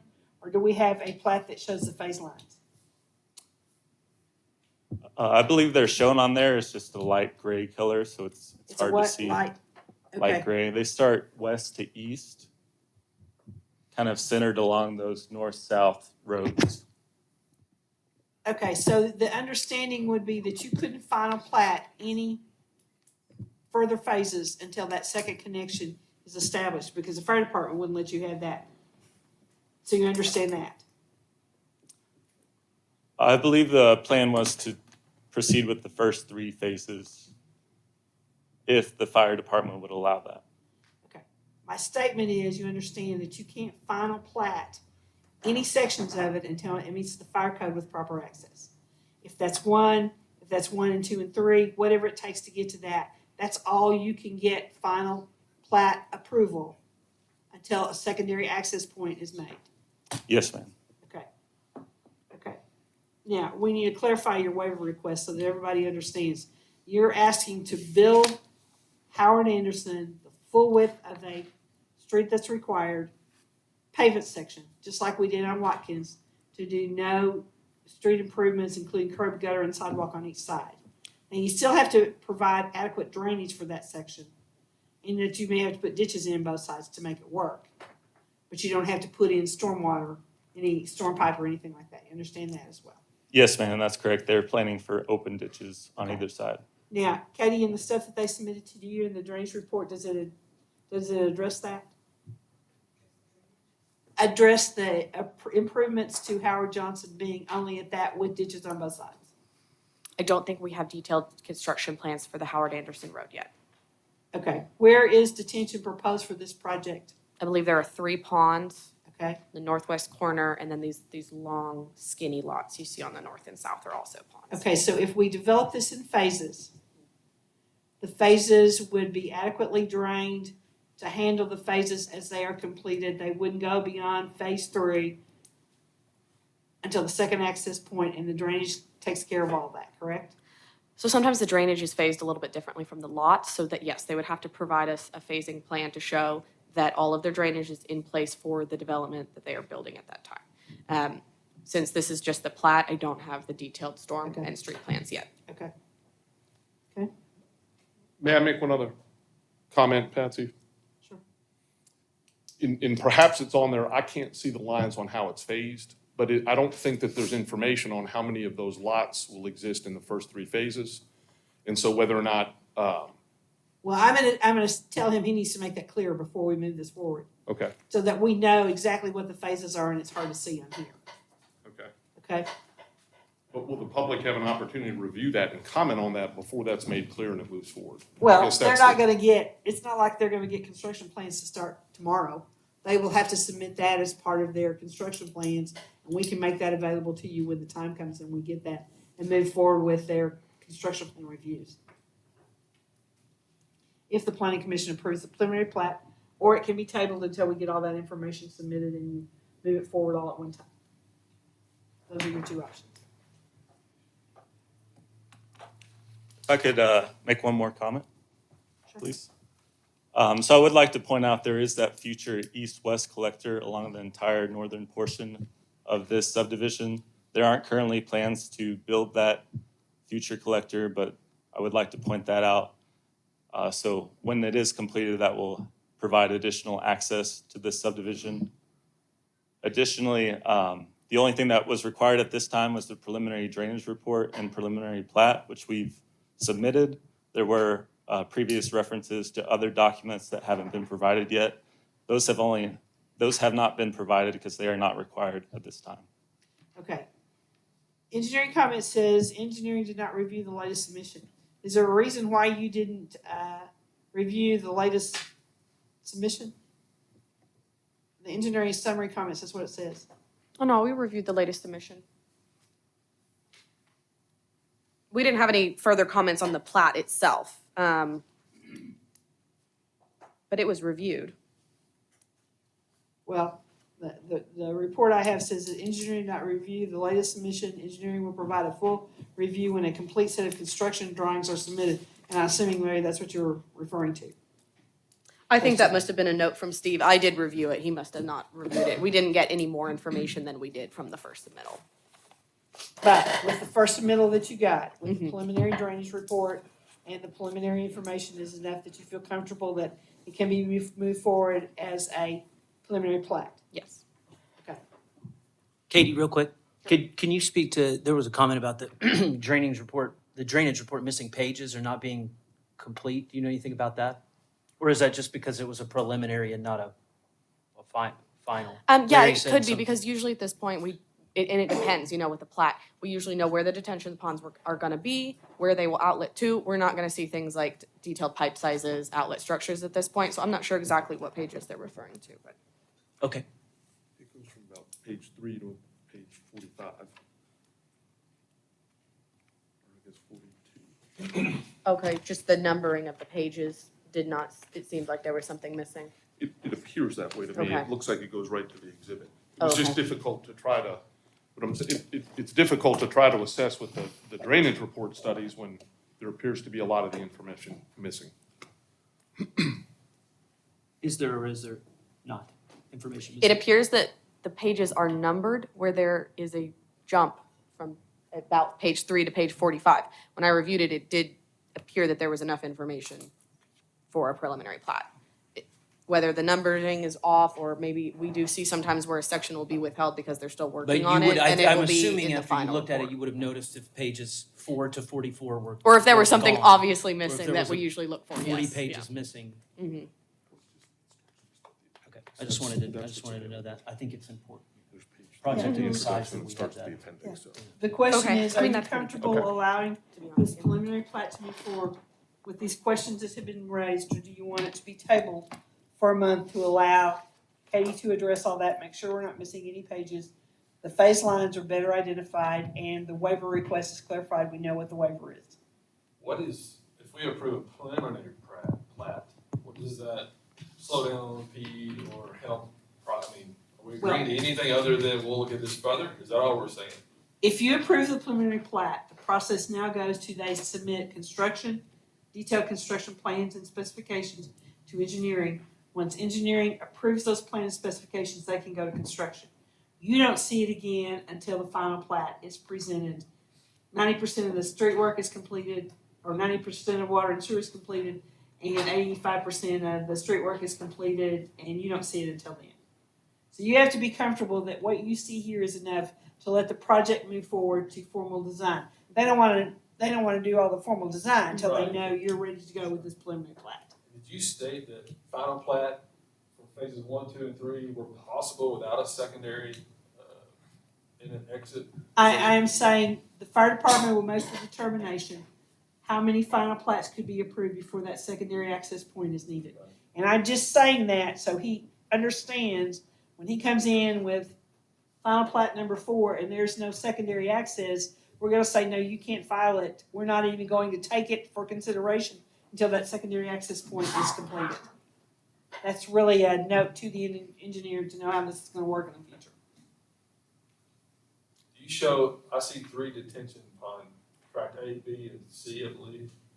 Am I missing one, or is that all of them? A is in the northwest corner. Yes, sir, that's all of them. Track There's A, just 3. track B, and track C. Do you know track A, is that intended to handle phase 1 through 3? Or do you know that? I believe that's the intention at this point based on the preliminary drainage report, but that was something that would have to be looked at when we submit our construction plans and specifications. Where is track B? I don't see it.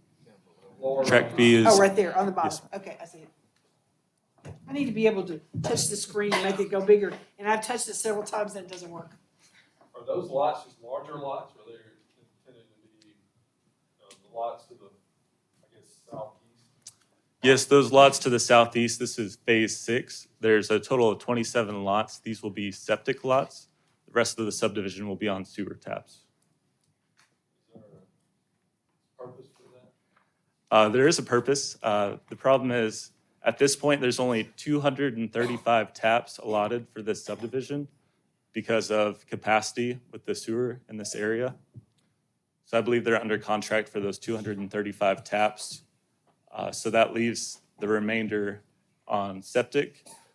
Also with this property, there's a distinct kind of break line where this slopes off to the southeast.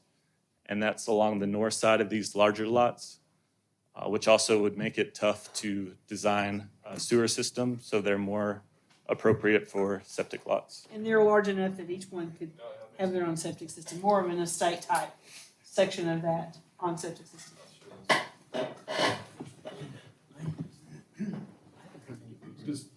Can I add, I had asked, and I don't know if he answered, how many lots are in each phase, or in those first 3? Because it's my understanding that there's only 30 lots allowed per access point.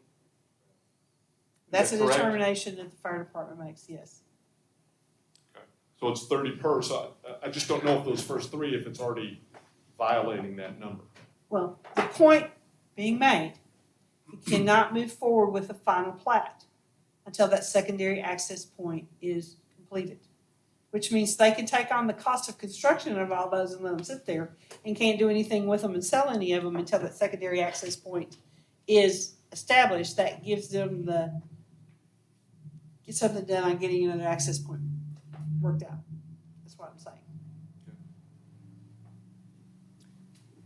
When is that public street on the north side supposed to happen? Mayor, you want to address that one? We have discussed that east-west corridor as a possibility of it being part of a future bond program. There's a lot of housing development in this area. We've talked about it many times when we've gone through the need of that second access point through there. Yeah, I think council's well aware and agrees that we need that access point. It would probably be a bond project. It could possibly be designed and built out of our general fund. But we were just, it'll happen when we can do it. And I don't have a better answer for you.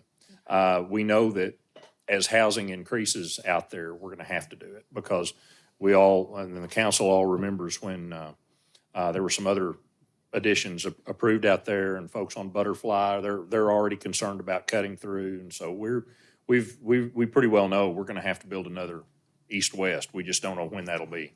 The advantage we have with this is we're getting the right of way donated, we won't have to Right. go back and purchase it. Right.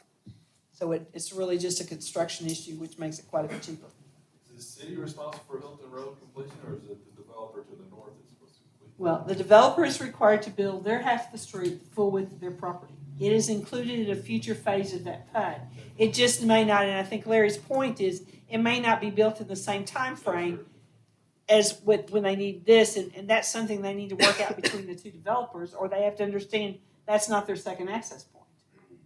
They're taking the risk on this. I would suggest that you all make contact with the adjacent developers to see what can be worked out. Okay? We need your name and address too, please. My name is Melanie Hernandez. I live on 4556 Hilton Road.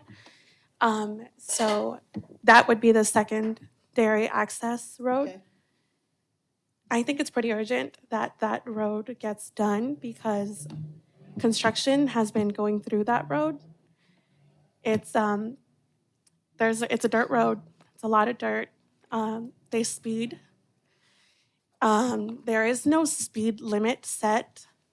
So from Don Tyson on that roundabout, the other half of Hilton Road has a speed limit, but not our side, the one that is alongside of the park that's there. There is the Jean and George Willie Park. Also, we have a lot of flooding. There is no drainage for us, other than I think there's a main drain that goes to all of the water that you guys have, but it's not big enough because the whole road just gets trashed when it rains.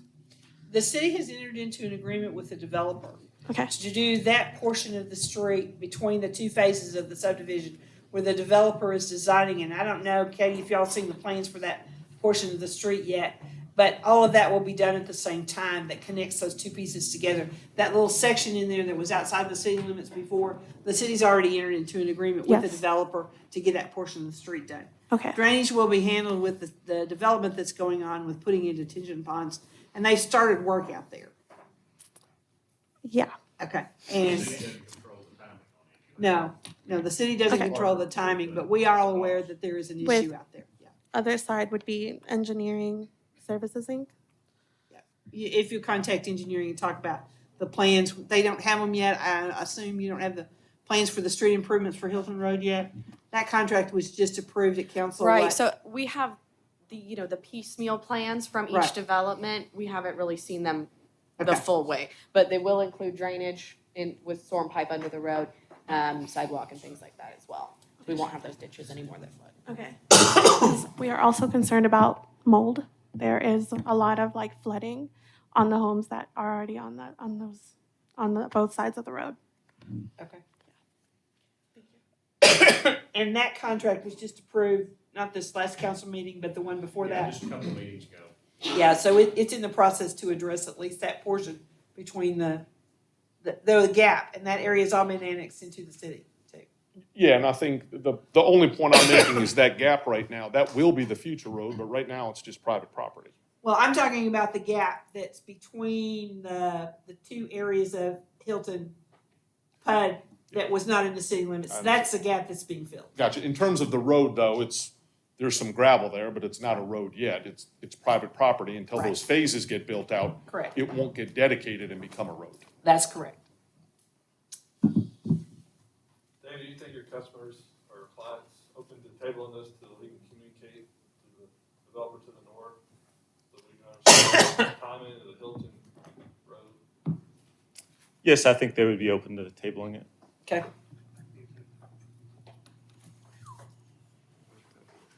I would suggest that you contact us. Let's get some discussions together so we know what all we've got going on. Yes, ma'am. Thank Okay. you.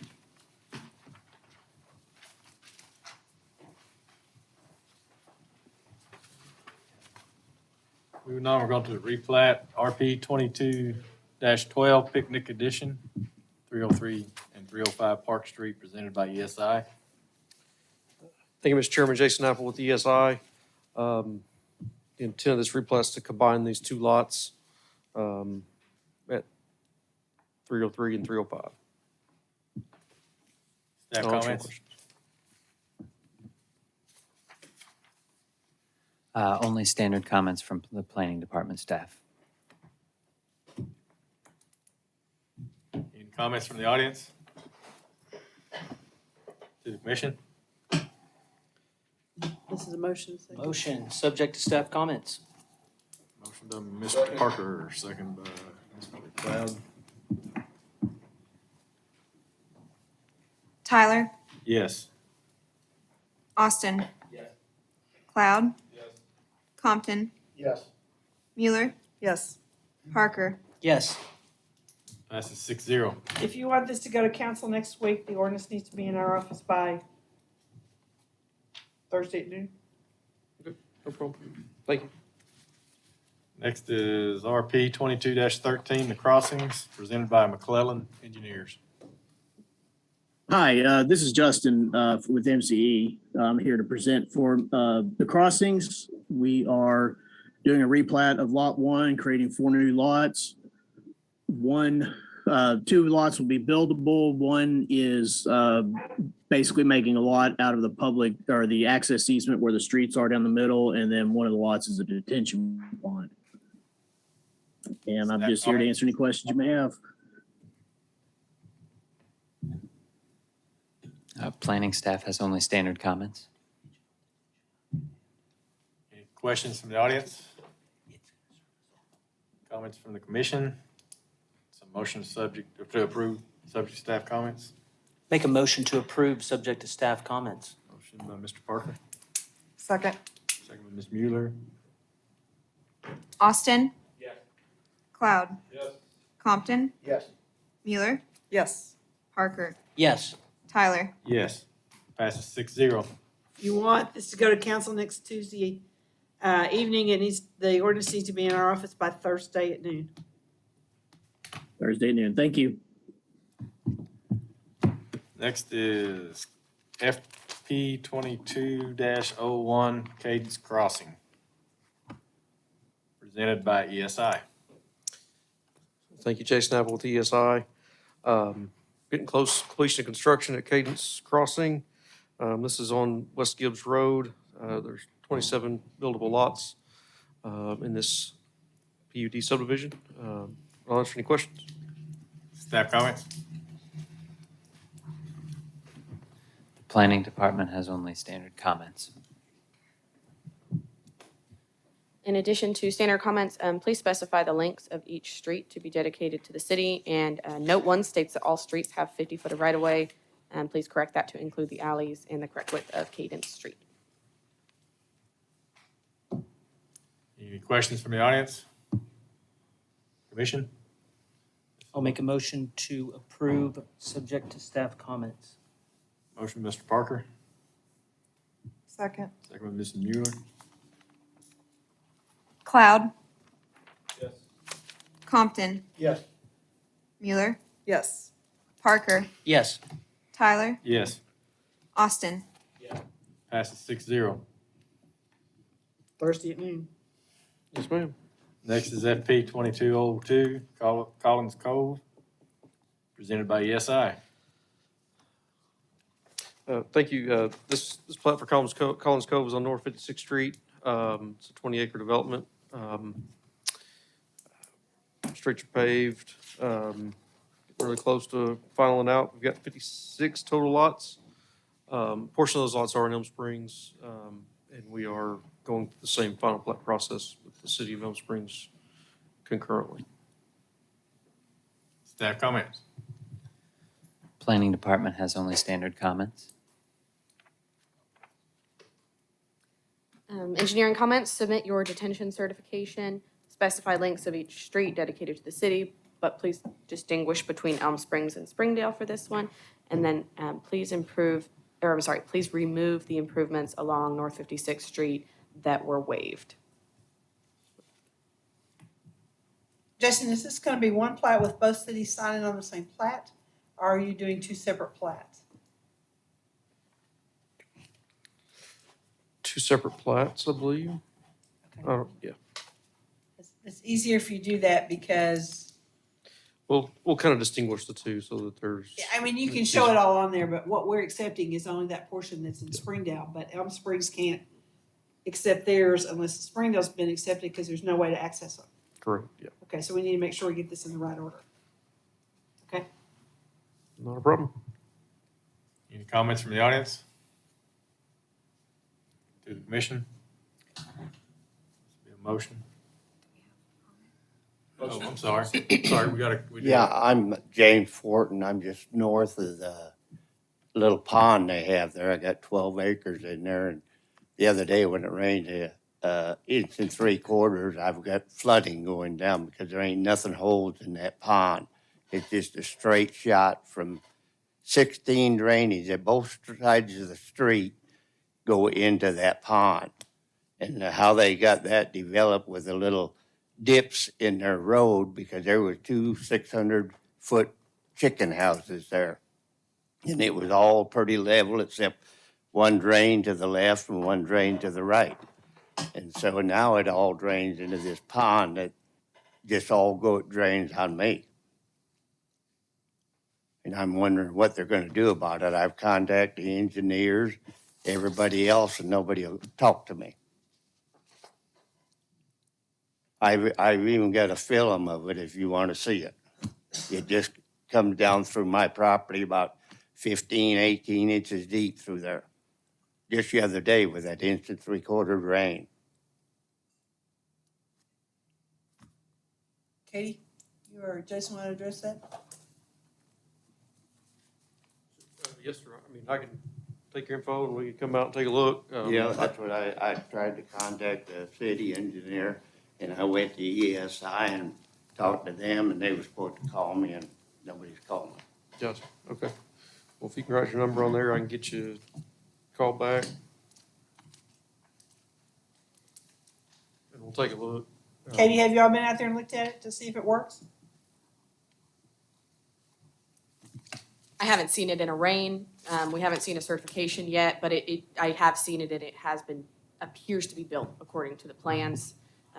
They're not allowed to change the drainage areas, so like if take more and put it in one spot than was there So before. Here's some of the drainage going through it, and theirs going across my property.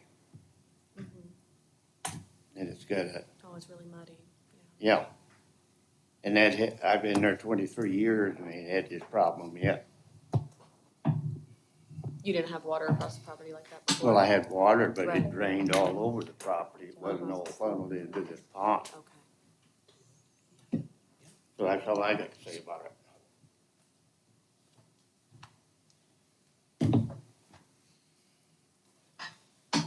Any other questions from the audience? We'll go to commission. I don't feel comfortable voting on this. If we've got somebody who lives next door that's getting flooded out from the rain, from that little rain that we had. If engineering hasn't been there, the developer hasn't been there. I mean, we've been there, I mean, I've not seen it when it rains either. I mean, I've been through there, the pond. Well, yeah, but we're Sun. I mean, we're talking about when it rains too. It's not, there's not supposed to be additional runoff over what that site produced before, right? Sure, yeah. Well, And that's the way it was designed and that's the way it was constructed, so. But man, the thing is, I'm hearing this all the time from next door neighbors. We hear it here at this meeting every time.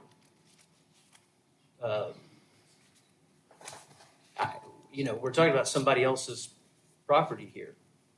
And, so, nobody from ESI called him back. I'm Brian Moore with ESI, and I don't know that anybody called, or I would have called him back. Well, I don't know when. I must not have been there. I would talk, but the final plat has to be approved by council as well, and is not signed by engineering until everything's certified.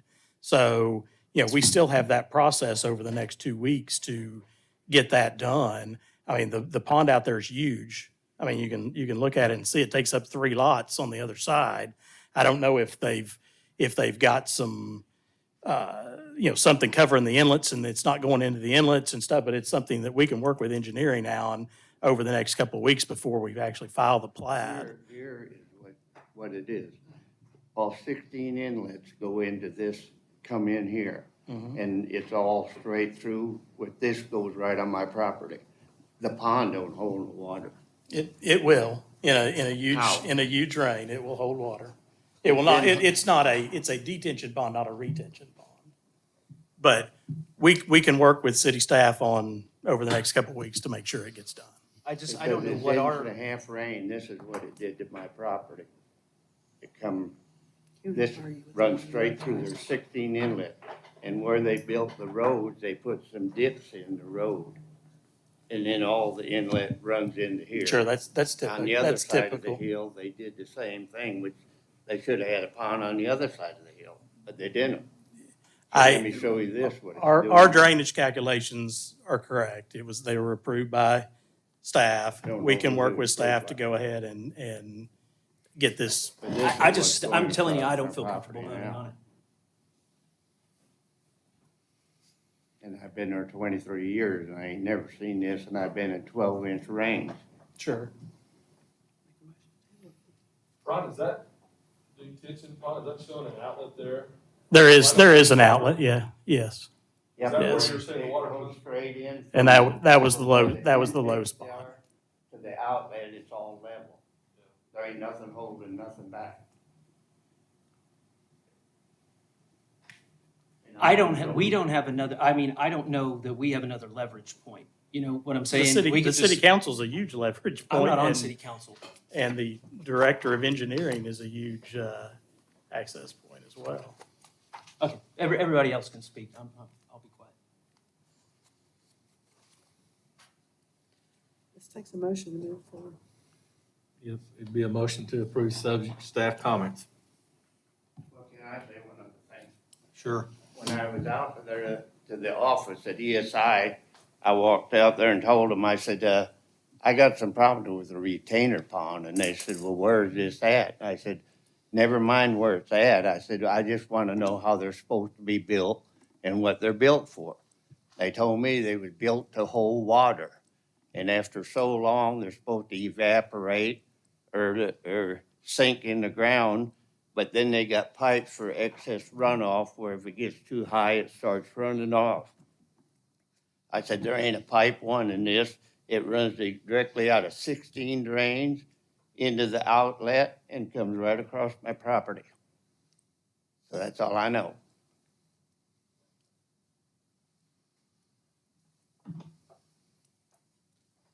Well, I mean, I was in office both days last week. Normally these situations would come directly to me. I'm not trying to place blame, so, Jason. I'm just yeah. saying, this is somebody's livelihood, Sure, this is understand. their piece of property. So I just don't feel comfortable about it.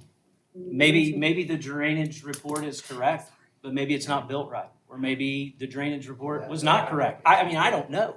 But we haven't done one thing to figure out a solution yet. And I'm not going to. I'm not going to move it. Do we have a motion? Do we have a motion?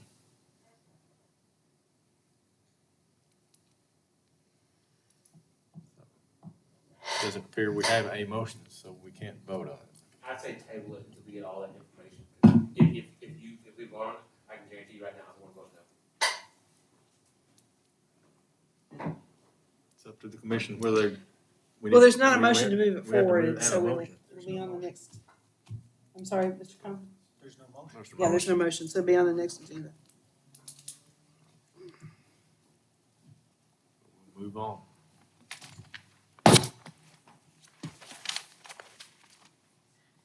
Next is FP 2203 Rosedale Heights, presented by ESI. Thank you. This property is there at the corner of Don Tyson and Powell. We've got 8 lots on this final plat. Are there any questions?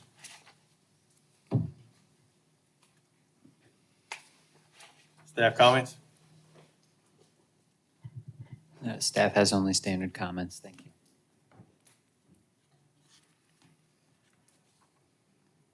Please submit the detention pond certification and show minimum finished floor elevations for the lots that are adjacent to the pond. Engineering has determined that it meets the qualifications in that the percentage of street improvements is complete, even though the tie to Powell The Street. tie to Powell Street is yet to be complete, but they did provide us a pay app that shows that 80% of the cost of the subdivision has been paid out to the contractor. For work performed or for work in advance? Okay. I mean, there's a tie-in right there. Everything else has been paid. Water sewer's in, tested, approved. Is it supposed to have curb and gutter? No. Okay. Any comments from the audience? To the commission? Motion subject to staff comments?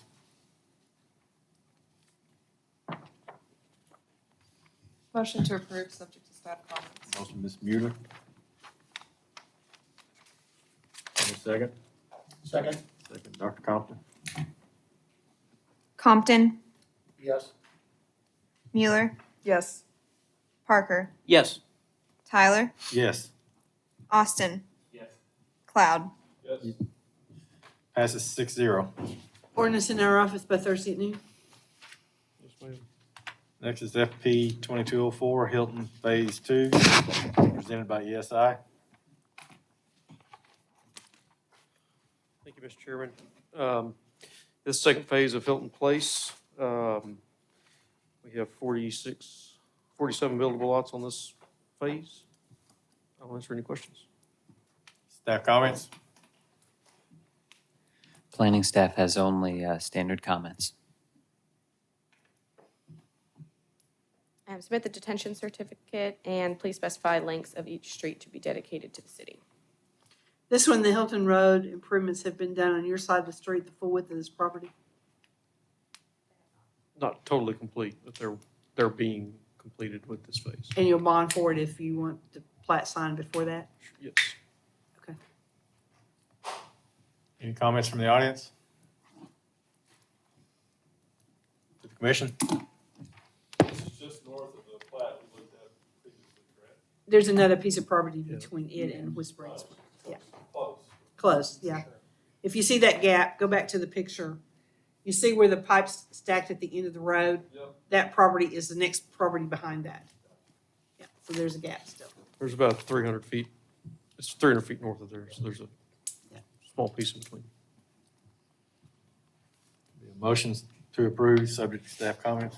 So motion. Mr. Cloud. Second. Ms. Mueller. Mueller, Yes. Parker, Yes. Tyler, Yes. Austin, Yes. Cloud, Yes.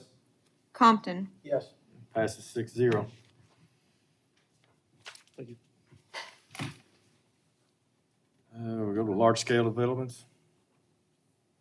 The L22-44 Food Processing Equipment Company, presented by Jorgensen and Associates.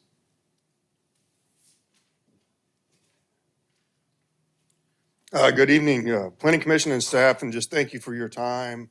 Don't have a lot to add to this one, but glad to answer any questions. Staff comments?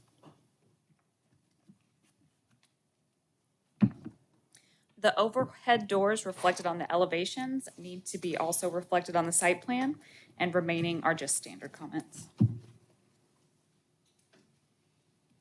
Any comments from the audience? Engineering comments? Nope. Okay. To the commission? This be a motion to approve, subject to staff comments. Make a motion to approve, subject to staff comments. Motion by Mr. Parker, Second. second by Dr. Compton. Parker, Yes. Tyler, Yes. Austin, Yes. Cloud, Yes. Compton, Yes. Mueller, Yes. Passes 6-0. Move to the Board of Adjustment. B 22-71 Rocky Lusher Senior. Variance for reduction of front setback from 30 feet to 22 feet, presented by Rocky Lusher Senior.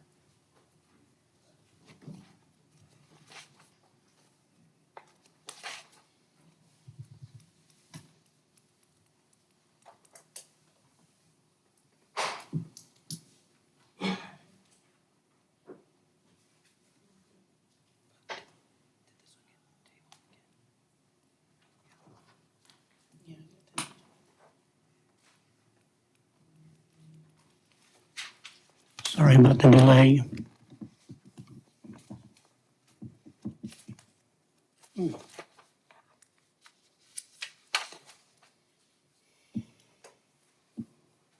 Okay, good evening. My name is Rocky Lusher, 1709 Ross Avenue, Springdale, Arkansas. I contracted these gentlemen to come out and put up a carport in my driveway, and they came over late in the afternoon, and I run a school bus route, and my kids don't wait. I wasn't aware that they did not even have a building permit. So somebody obviously, complained about this easement. This is all I have, from my driveway to the street. And I would like to have this approved because during the winter months, running a school route, I have to get up early every morning. And then I would have to get out, into the snow, shovel the snow off my driveway, off my car. And as it is, I'm already getting up 4:30 every morning. So, anything else to add? That's it. Staff comments? This one come from code enforcement or building inspection? Ed, you wanna?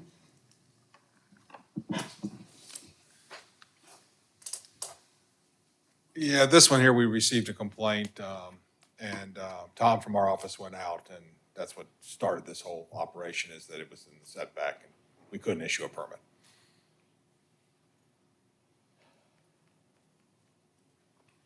Does the house have a garage? No, ma'am, it's a glorified shed, that's all it is. There's nothing fancy about it. It does have a garage door, but it's mostly, it's actually just an oversized storage shed, It's in the backyard. and it is in the backyard, all the way into the back. Okay. And that I did have a building permit for, so it, all the easements for that is, up to code. Any comments from the audience? To the commission? I'll do call for vote. Call for vote, Mr. Parker. Tyler, Yes. Austin. Yes. Cloud. Compton, Yes. Mueller, Yes. Parker. Yes. Passes 6-0. Thank you. Thank you so much. Next is B 22-72, Jose Marta, 1805 Ross Avenue. Reduction of front setback 30 to 25 feet, presented by Jose Marta.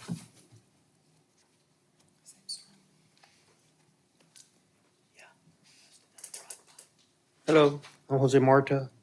I'm asking for a reduction in setback 30 to 25 feet on a carport. He's been out there for about 16 years. Staff comments? Ed?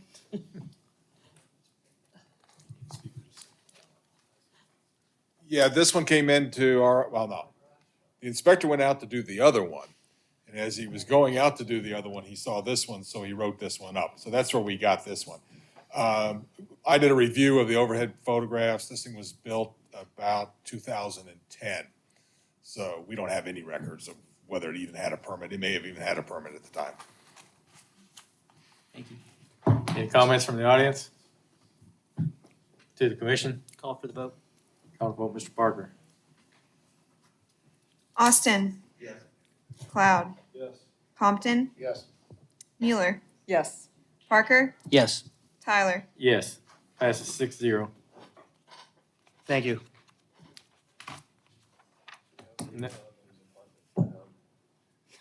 Next, have B 22-73, Ilya Garcia Rodriguez. Oh, it's already been heard. Sure has. We're down to Manhattan Road. That one too.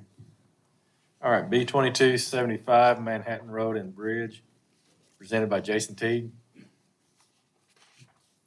Hello, Jason Teague with Manhattan Road and Bridge at 2667 North Jefferson. We applied for a variance in the paving code or requirement to the property just north that we acquired. Staff comments?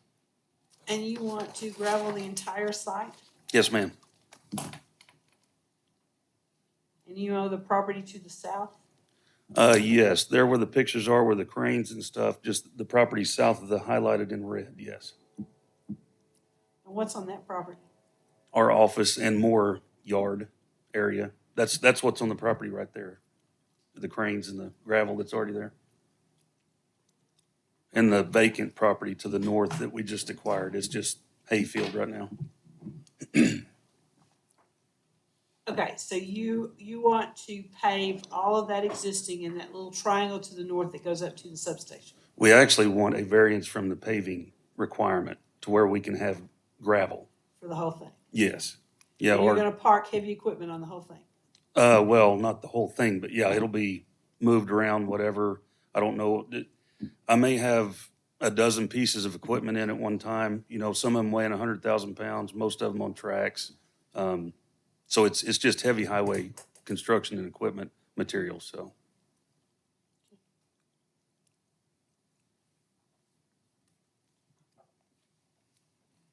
Any questions from the audience?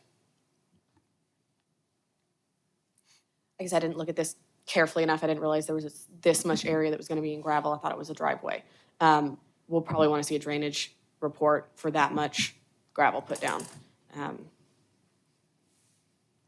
Over time, it's gonna act like concrete. Do you need that before we look at approving a variance to allow the entire area to be gravelled?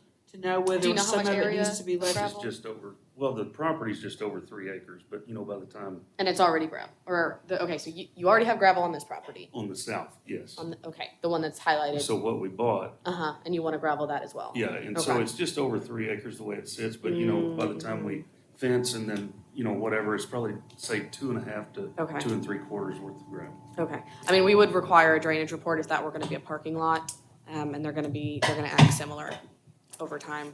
So yeah, I apologize, I didn't have this comment sooner, but I think we would wanna see a drainage report, and there'd probably be some mitigation involved for the increases in runoff for this. And do we have a site plan to just, because there's gonna be, I heard you say screening, right? You're gonna add fencing and Yes. a couple other things, so maybe you know, because you're probably not gonna gravel every square inch of that lot, so maybe a site plan to show what parts we are graveling, if not the whole thing, kind of thing. I'm not opposed to the variance, I just think we probably should get a Just need a little more drainage. information, yeah. Probably. What we're telling you, are you willing to table this and provide that information so that you don't get turned down tonight? Well, am I gonna get turned down either way, sounds like? It's hard to give you the okay when we don't know what we need to do to mitigate, it's 3 acres of gravel. So we Yeah, I prob- wish I had that information tonight as Yeah, well. I know. I think it would be my preference if we had that, just to know. So if it were tabled, when would it be? First Tuesday of September. Okay, I mean, I guess I don't have a choice, so. Are you entering an exit 265 there as well? On the new property or? To the right, or is that entrance exit point? We have an entrance to what we own now at 2667 at 265 as well as Jefferson. Right. And then the new property will only add one more entrance there just to the very south corner of it or the north side of what we already have. Okay, have you applied for an access at that location? Because 265 has an access management plan.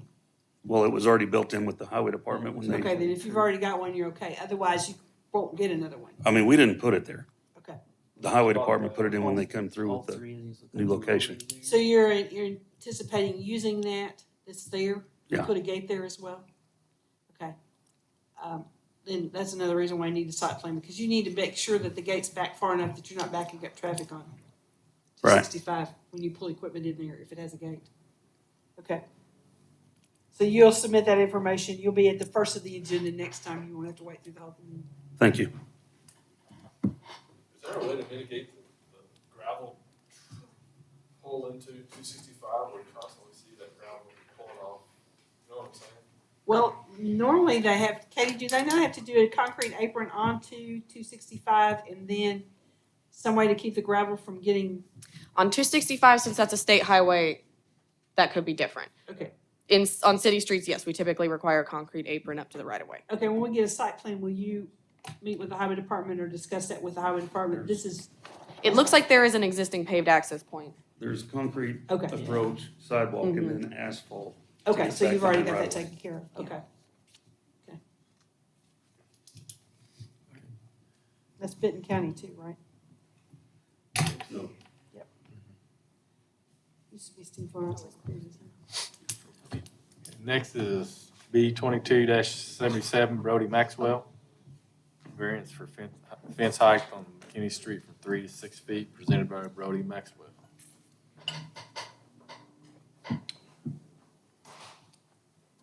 Hello, my name is Brody Maxwell, requesting a 3-foot to a 6-foot variance raise for 313 Quant.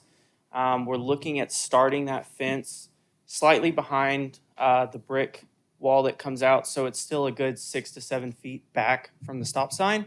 Primary reason for this is if we run a 3-foot fence down a majority of the property, both our animals, one, can easily clear that fence, provides no security or privacy to the property, as that is the bulk of the backyard, and we have received signed returns from all surrounding properties, including the Springdale School District. So you're gonna start the 6-foot fence where that brick wall comes up behind the bush that we see on here. Correct. And go to the south, and then we have a gate across the driveway? So the gate will be to the left of the house, actually behind our carport, so there will be no gate access anywhere other than behind our house, behind the carport that's to the left. Okay, so what's the distance from that brick wall to the south that you're gonna, how long is the fence gonna be? You know? I do not know. We would we would just basically follow that adjacent brick wall and then go to the back of the property. But that's still a good, 7 to 8 foot gap, 6 to 8 foot roughly. And I was on the phone with engineering, and they walked through it with me as well, making sure that it was further enough back. Katie, did you look at this one? Okay, you know how far back it's gonna go? Yep, it's far enough back from the intersection that there shouldn't be any sight distance issues. Didn't have a problem bringing it up to the front of the house like typically. You'll just have to only come out to the right of way. Yeah, Yep. absolutely. Okay. Everybody good with that? So you We follow understand the what they're gonna grass do. line? How's your fence gonna go tie back into the house, I guess is my question. Yeah, so that gravel's gonna be removed. So it'll come, as much as the property as we're allowed to use, run it down over, and then it'll connect to the carport, and then there'll be a gate for us to access with our animals out our back door. So you'll drive around the fence to get to your carport because that area will be fenced in. Yes, the whole back lot will be fenced. The only access will be through the front of the house in the standard driveway, straight into the carport. That makes sense? Any comments from the audience? It'd be to the commission. Call for the vote. Call for Mr. Parker. Cloud, Yes. Compton, Yes. Mueller, Yes. Parker, Yes. Tyler, Yes, Austin. passes 6-0. Thank you Okay, for your I time. think the Wormingtons want to hear their variance request for the required frontage from 200 to 144 feet, even though we tabled the other. Appreciate it. Well, why would, I don't know that I understand why you'd want to go ahead and hear that when you have to come back with the, Well, because that's just what Nathan told us to do. okay, if you don't get the conditional use for the manufactured home, you're a non-conforming lot. It doesn't make any difference. I guess you can hear it if you want to. It doesn't matter. Planning Commission hasn't looked at the whole thing yet, so.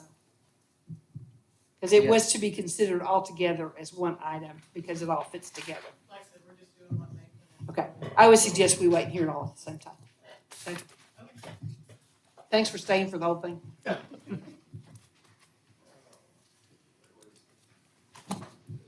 Through me. Next, we move on to waivers. First waiver is W 22-12, Whitney Rayleigh, presented by Whitney Rayleigh.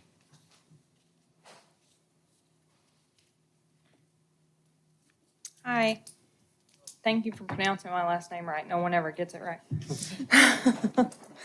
I'm requesting a waiver for sidewalk requirements. I just did a new construction home on the property and that it's zoned to agriculture and there's not really anywhere to put a sidewalk and no one else has sidewalks. So I'm just going off of what they requested, the city inspector requested me to do is file the waiver, and since we weren't paving driveway, we just did gravel.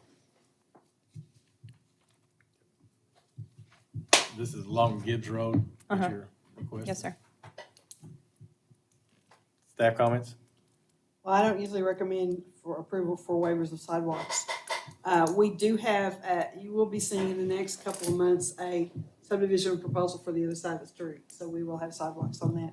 This is a recommendation to city council. It could be a recommendation to waive completely, ask for payment in lieu of improvement, or a bill of assurance. Those are your options. Understanding that if you do a bill of assurance, if the city gets ready to build the sidewalk, then you would be required to pay your portion.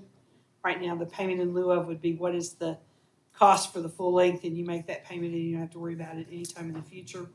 And the waiver is a complete waiver of the sidewalk requirement, and that's what you're asking for, is for it to be waived completely. Yes. Okay. So that's what you want, is a complete waiver. Any comments from the audience? To the commission? We waived it, there's no way to back that up, right? Right. If we waive it, that means the city and the taxpayers are responsible for the cost of building that sidewalk across that piece of property Eventually. whenever the street improvements are done. Yes. And that's only a decision that the council can make. This is a recommendation to city council. So this would be a motion to recommend to city council, whatever your recommendation is. Do I hear a recommendation of any kind? I make a recommendation to move to city council for the waiver as requested. I'll second that. I got a motion, Mr. Parker. Second by Dr. Compton. Compton, Yes. Mueller, Yes. Parker, Yes. Tyler, Yes. Austin, Yes. Cloud. Passes 6-0. Staff will prepare the resolution, goes to council on the 23rd. Thank you.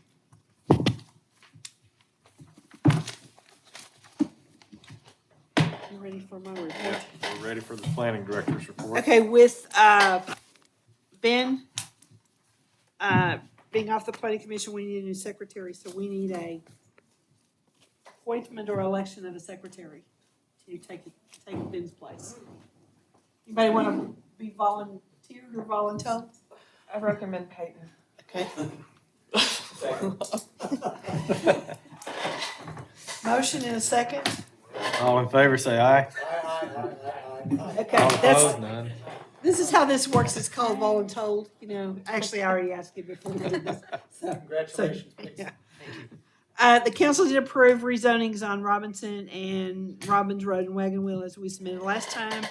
They approved the boundary revision for NR1 to NC2, the conditional uses that were submitted to them, the replat that was submitted to them, and the waiver for being a water district. Work session is scheduled for August the 16th. I'd like to discuss some issues that we're addressing through the downtown master plan on the, is it the 16th? Is that the right date?